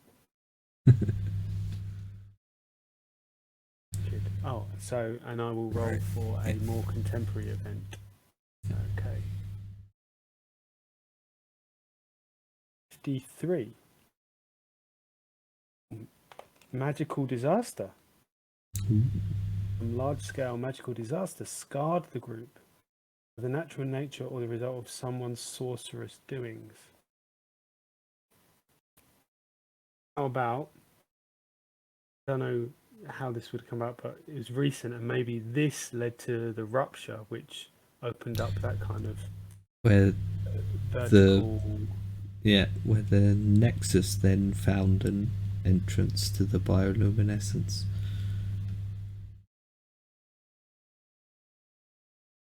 I don't know what would have triggered that, but it was something that Fallen did. Whether it was one of their own number or a renegade in their own group triggered it. Yeah, let's go with that, because then we've got an evil sorcerer running around. So there's some fallen renegade running around, blasting great holes in in between, well, in the connection between the sublayer and the blasted lands above.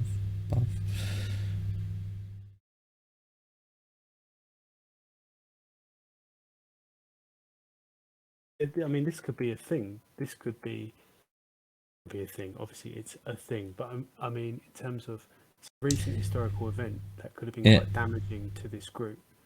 And maybe that's made them extra protective of this ancient, sacred thing. And now to see that after especially that, now that humans are pouring into it from this new fresh breach. Yeah, this is not good.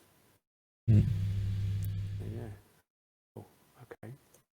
So next one on the list is Nexus. So the ancient history of Nexus. Go for it. Placeholder name, everybody. Placeholder name.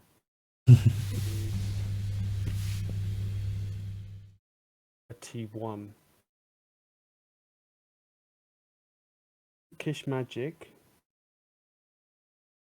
Okay, so in the origins of this nation, a particular type of magic was developed that is unknown elsewhere.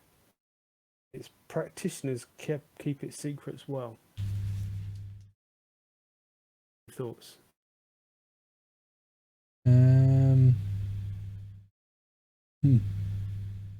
Is it then how it was, the shard itself was created, or?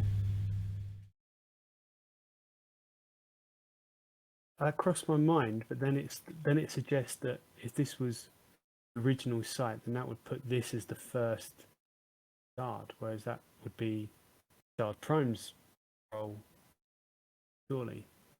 Yeah. Yeah, it crossed my mind, but I don't know if that will fit well. Could be, or maybe. On the other hand, Shard Prime might just assume they're Shard Prime.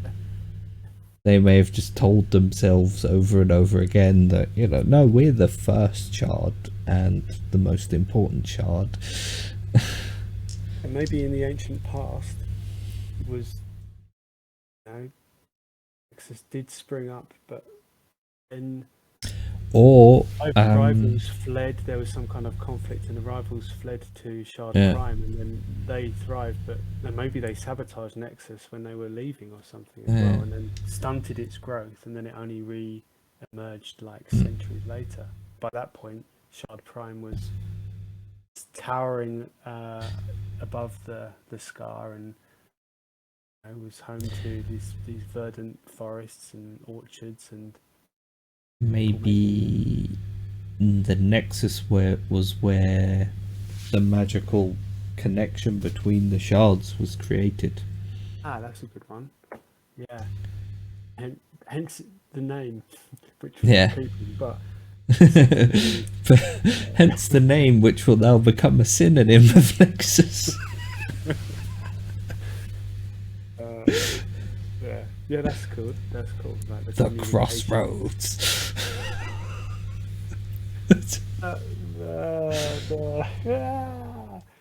Node. But yeah, but it was. I mean, it was already a nexus because of its proximity to the other parts of the other regions. Yeah. Well, presumably it's the one that's is closest to the paths that potentially lead off to other shards in other regions.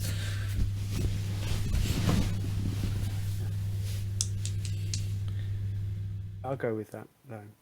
Okay. It makes sense because maybe we actual origins of the shards themselves are probably well beyond anyone's or memory and even myth and legend. And one of my favourite things about Spire was that in at the beginning of the book, when it's talking about the origins or nature of Spire, it's got a list of 12 different ideas for and it's things they could all be true. Maybe it's all of them. Maybe it's none. Maybe it's that one. it's your Spire, but it's also nice to have that sitting around in a game world, like lots of different. I think one of the things about a lot of fantasy RPG like settings is that pretty quickly they nail down like truths. Like this is beyond like talking about sandboxes or railroads or what have you, but like this idea that oh yeah, gods are real and they are definitely this guy, and no, and it's like which is cool, which is fine, but it's just like it's very very common. It's less common to make it like just a big mess, which is real which life. is most religious. Kind of fun. I like the idea that the gods may or may not be real, but like they're not. Yeah, I'm writing this having just done a massive thing today about how to interact with like a supernatural being. I really like it when you don't have any interaction with them. It's just it's all bad. There you go. Right, well, right. Yeah, so it's going to be the communications magic. Cool. Yeah, I'll roll for what happened recently then. 9 consequences. What are consequences? Pick an event of a prior age. It had long-term consequences that were good for a bad event or bad for a good event. So somehow this invention of the magical connection between the shards has turned out to be less than useful for Nexus. Maybe it's been like a crippling drain on their resources, like because it's only we've established that it was only found. What does it say? It's only found developed here. These unknown elsewhere. Its practitioners keeping secrets well. Other than that leading to them being controllers of it, it just meant that all the other regions just kind of just sucked it all out of them, sort of thing. So maybe, and then like that, and only now they're just kind of recovering because they've got this new kind of source of income and wealth as part of their. Could also be essentially like like football, in that England like to be claim like, oh, we invented it and so on, but then everyone else got better at it. And that might be the source of Shard Prime's primely. They're better at, they have more people who are capable of this magical connection, and Nexus couldn't keep up. Maybe it was literally like because Shard Prime was a little bit taller and it was like a TV area. Yeah, they've there's hi, one I'm calling in from the West region. Is this Shard Prime? No, this is Nexus. Oh yeah, can you put me through the Shard? Like, hey, listen, no, like we're the main. No, no, we really want Shard Prime. They've got a far better reception anyway. And there's one person at the top of Shard Prime with a big metal pole hanging off at the end. Can you hear him now? How Rod Hull died, wasn't it? And got his TV aerial to watch Man United play. Go with an emu puppet.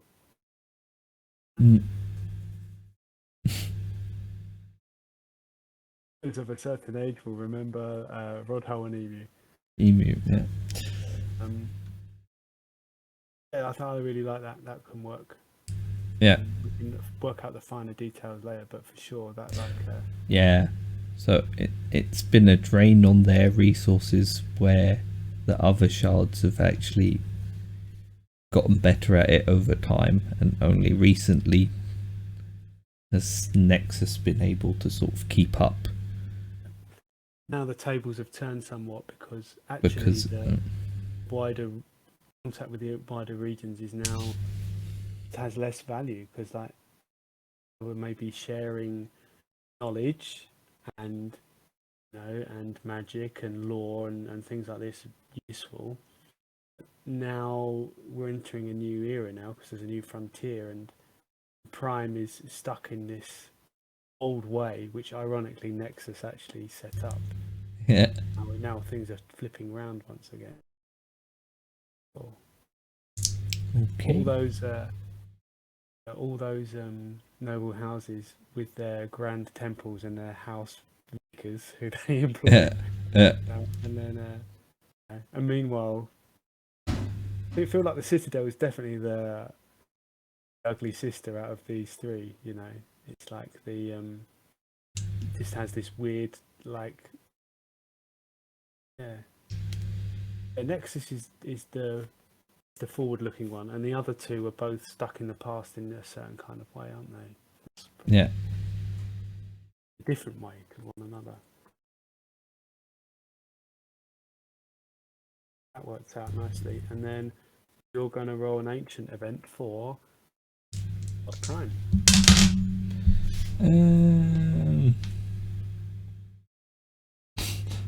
Brutal oppression.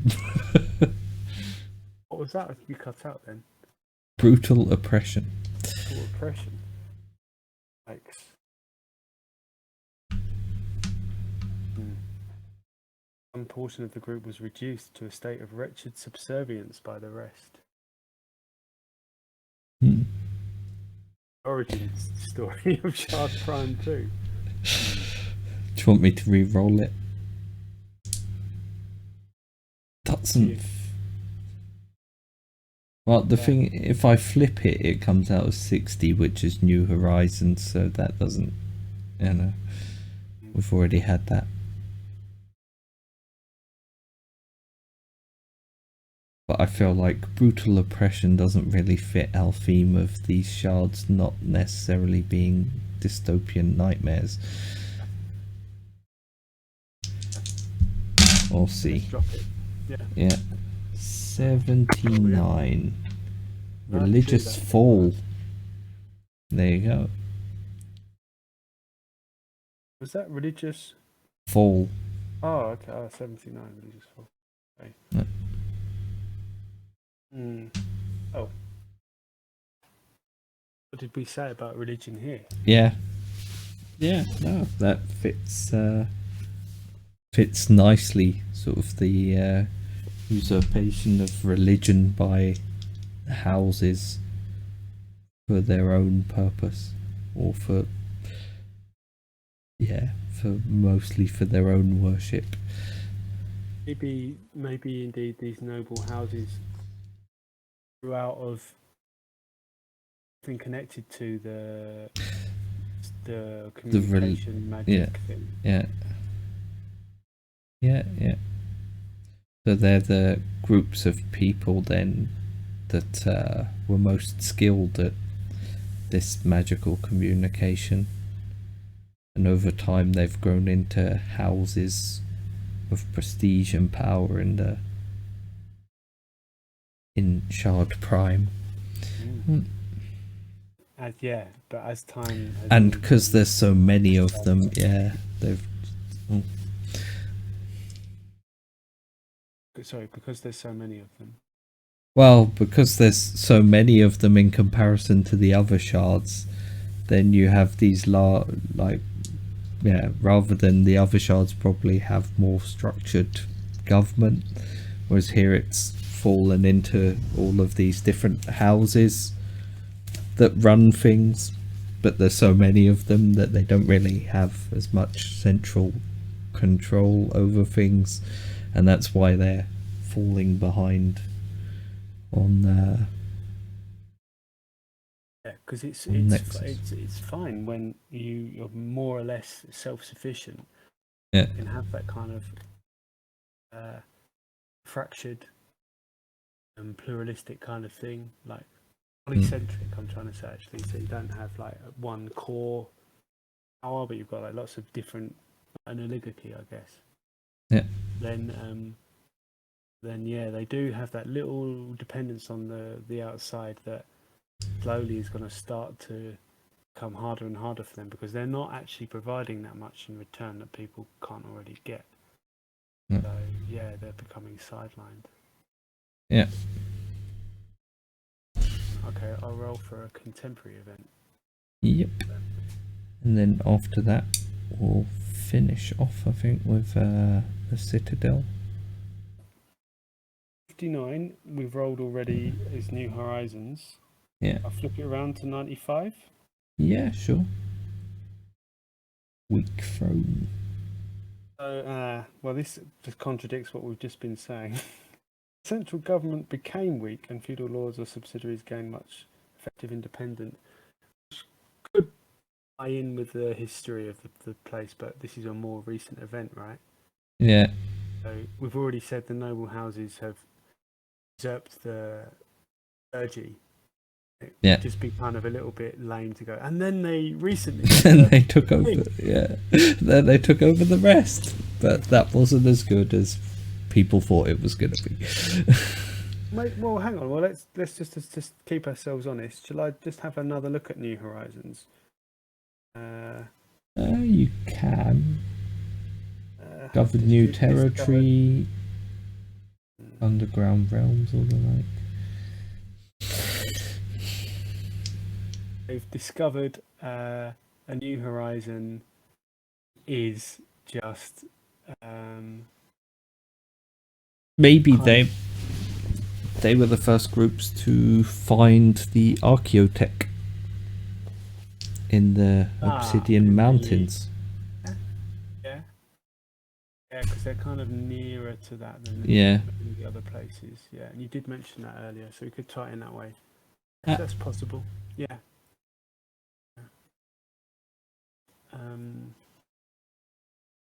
Yeah, I guess as well, because that mining obsidian would be something that these guys would probably do. Yeah. It looks cool, and they can make cool, like, ceremonial some pieces out of it and embellish their temples with it as well. Every time they walk around, they clatter as like 100 obsidian, little obsidian shards and stones. I have to have another listen to the Cities of Glass podcast again. People's come up with some ideas for that. Yeah. Okay, cool. We'll go with that. What I was going to say is maybe there could be like some kind of new frontier. The new horizon is just people getting really high or doing transcendental meditation. So just like this kind of cultural decadence, just like a part of their general malaise. But this will keep it within the.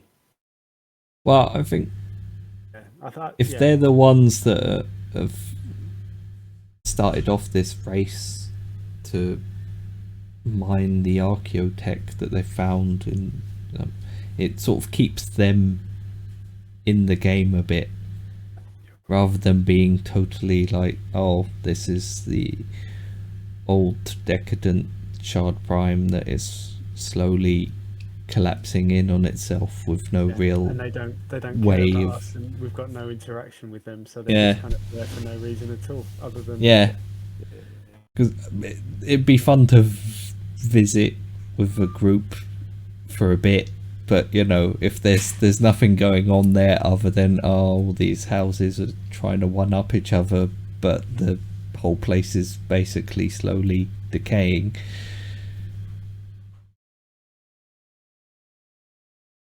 Fair enough.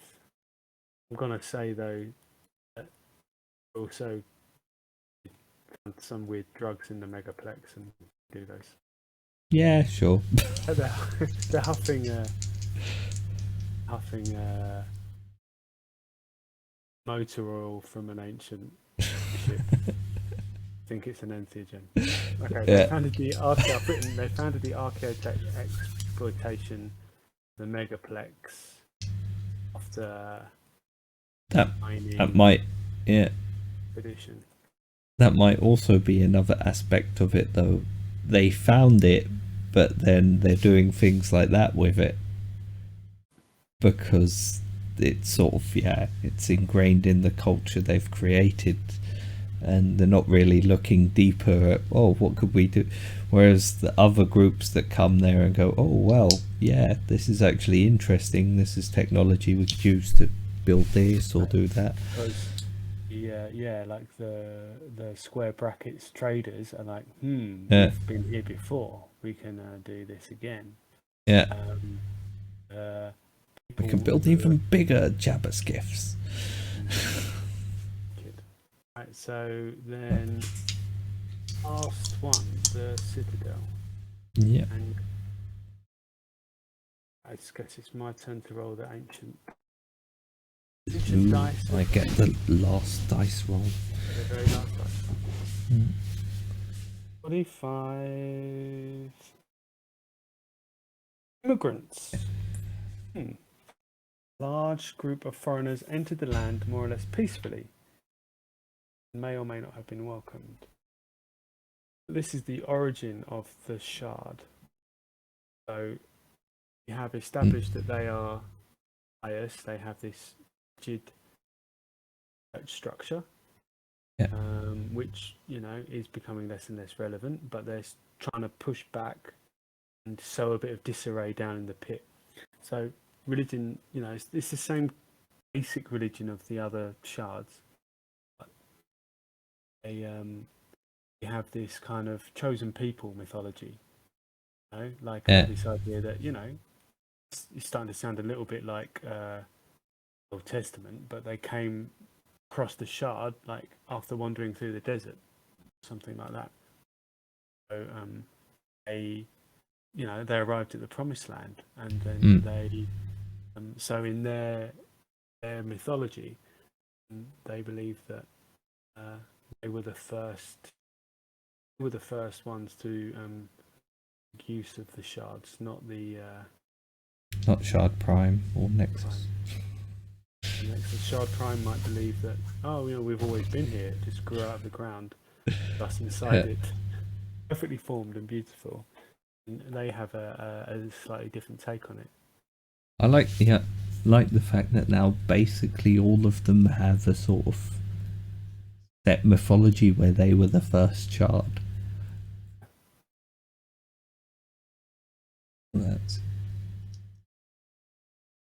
Which again, I think sort of rings true with the thing about nation founding myths. They are myths. Yeah.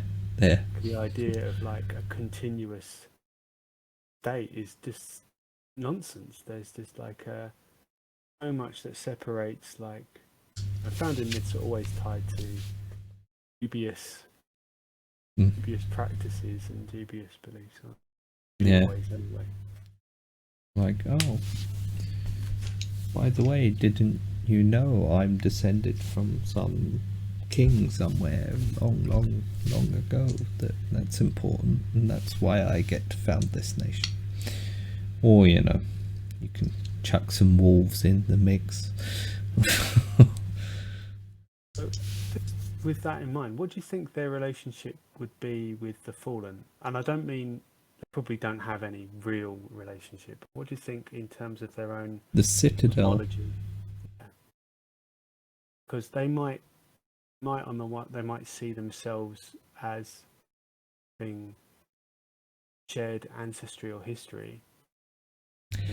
They chose this way, and I think the Citadel's probably the closest to having the idea of we're the chosen people who came to live in the shards, and they're the fallen who stayed outside or were driven outside into the wastelands for whatever reason. I'll put "or were driven" in brackets. Possible variation. Or kept outside, whatever. But they weren't allowed in any event, or chose not to come in.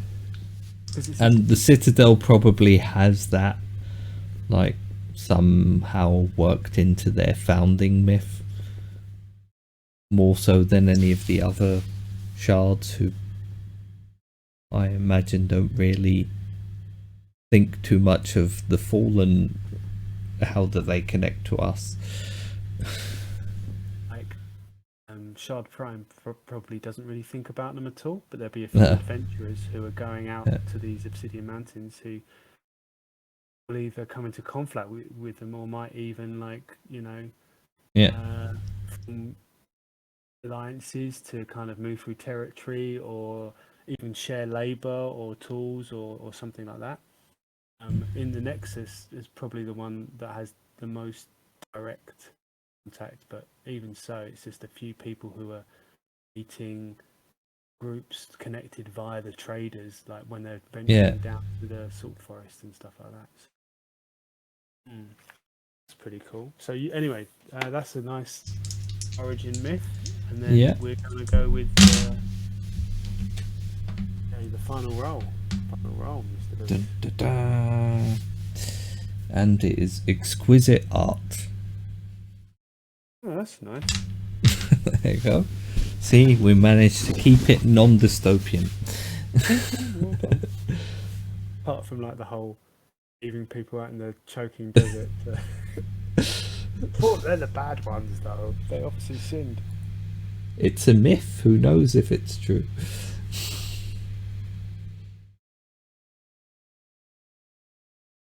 For all we know, the people that are the fallen now,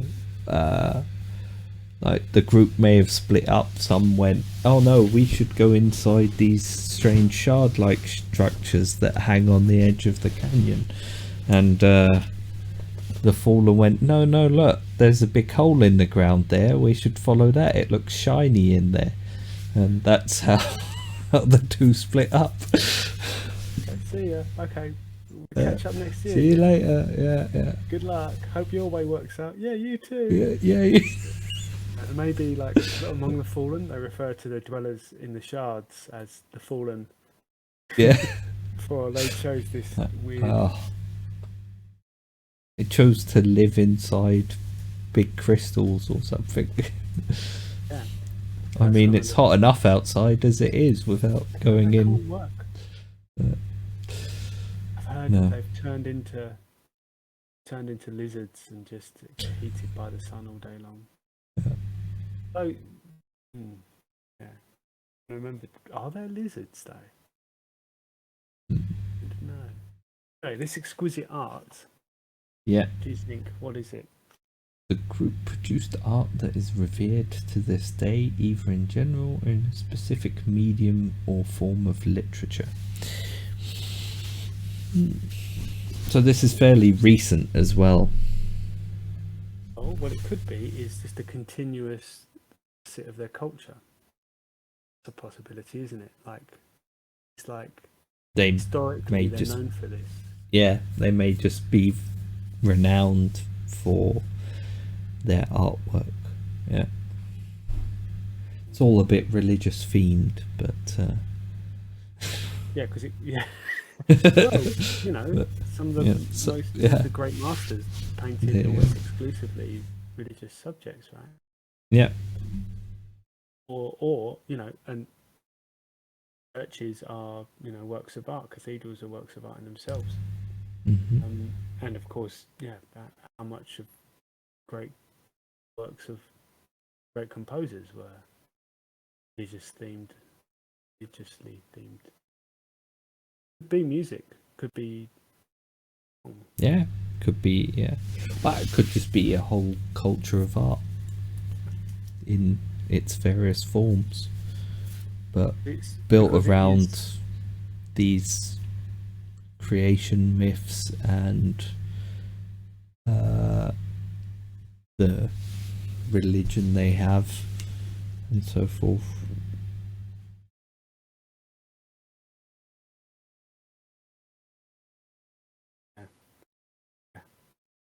Is it art built around the elaborate mythology of their own origins and their beliefs about the nature of dust shards? Maybe they don't believe in the bioluminescent. They refuse to acknowledge it. They're like, it's not there. Just no. There's this, and then there's that water bit. Then that's it. There's something in between. the gods made the sky, land, the giant underground river network as is natural. Can't have things in between. Well, I suppose for them, the giant underground river network is essentially like a well, but one that is a giant network that goes under everything. Because they need the water, and they have to dig it up. Imagine the shards, because they are basically how they work is like a tree, because they're just sucking the water out of the ground. Yeah. Then sealed, so they just kind of transpire and it all just kind of flows back down again. Is that gonna work? It's not getting out, because if it was, there'd be a weather system. But yeah, it might also, just transpire down in a sort of but like a mist. So it's fairly warm, but then you also have this nice cooling mist that comes down every day and settles on all of the plants and and then gets continuously reabsorbed and pumped up in. Or it is like, as you were thinking about what a thing's made of inside, and I'm picturing a combination of just like plant fibers and wood, but like wood that's grown rather than worked. Yeah. And then like more crystalline and whether that's like salt crystals or silicates or whatever, which I guess is a kind of, isn't it? I'm not a chemist.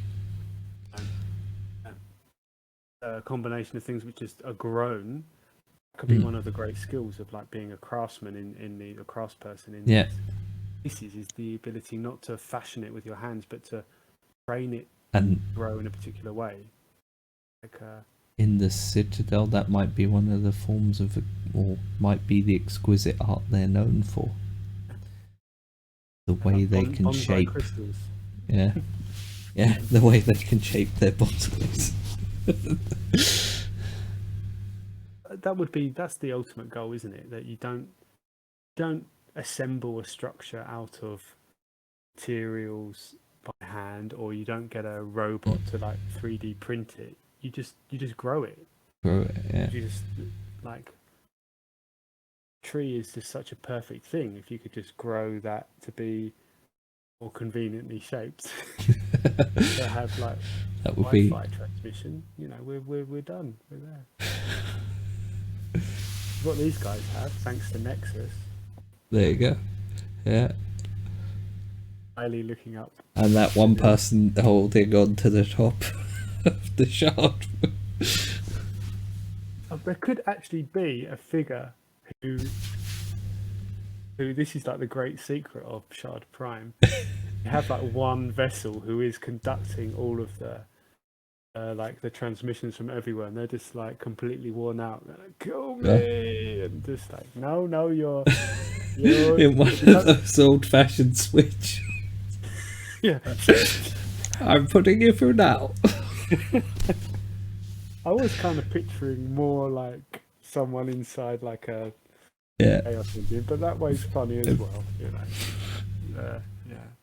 because like they don't want to disconnect them, because if they do that, they don't know if they'll be able to get it working again. That would be it. So they just have to all their best, like all their best kind of minds are just working on ways to keep this being. It's one person alive. Just hasten to add, I've just read the title of God Emperor, not the actual book, so I don't know how much that is inadvertently robbed from them. I was definitely in a bit of no, the God Emperor pretty much keeps himself alive.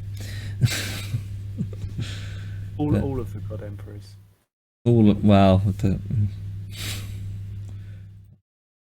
Can't speak for the Games Workshop one, but there you go. I think we've got a fair bit now as well. We've got a fair bit further, and it's the whole region is quite clearly defined, I think. Well, on the upper levels, we can drill down into kingdoms at some point. The conversation that we need to have between now and next time is, are we going to organise that? Because I still think if we just zoomed in on one of these nations, it's going to be a bit of a missed opportunity. Yeah, no, I agree. I think, yeah. We can discuss that, and then we'll let everyone know what conclusions we reached. Well, they'll find out. There you go. So stay tuned for more Worlds Without Number. Anyway, don't like, don't subscribe, don't do all of those things. If you really want to annoy Sofinho, do the opposite of everything he says. He's so angry. Ringing the bell. Right. I think we'll leave it at that for today, as I'm going to have to go inside and maybe get told off. We'll see. Yeah, and the little one's quite ill, so we'll see. Back with that. Yeah, but there you go. I brought it upon myself, so what can we say? Anyway, thank you all for joining us, and if you're watching on YouTube, thank you for joining us on YouTube and watching us, and thank you, Sofinho, for your rather marvelous input, and for typing everything out, and for making that very nice picture of the region right there. I will try and make it nicer in the future. But yeah, keep having me. Okay, thank you, and yeah, we'll be back at some point with more Worlds Without Number, where we'll drill deeper into the various kingdom, nation things that exist in the region. Literally. Yeah. Right. Good night.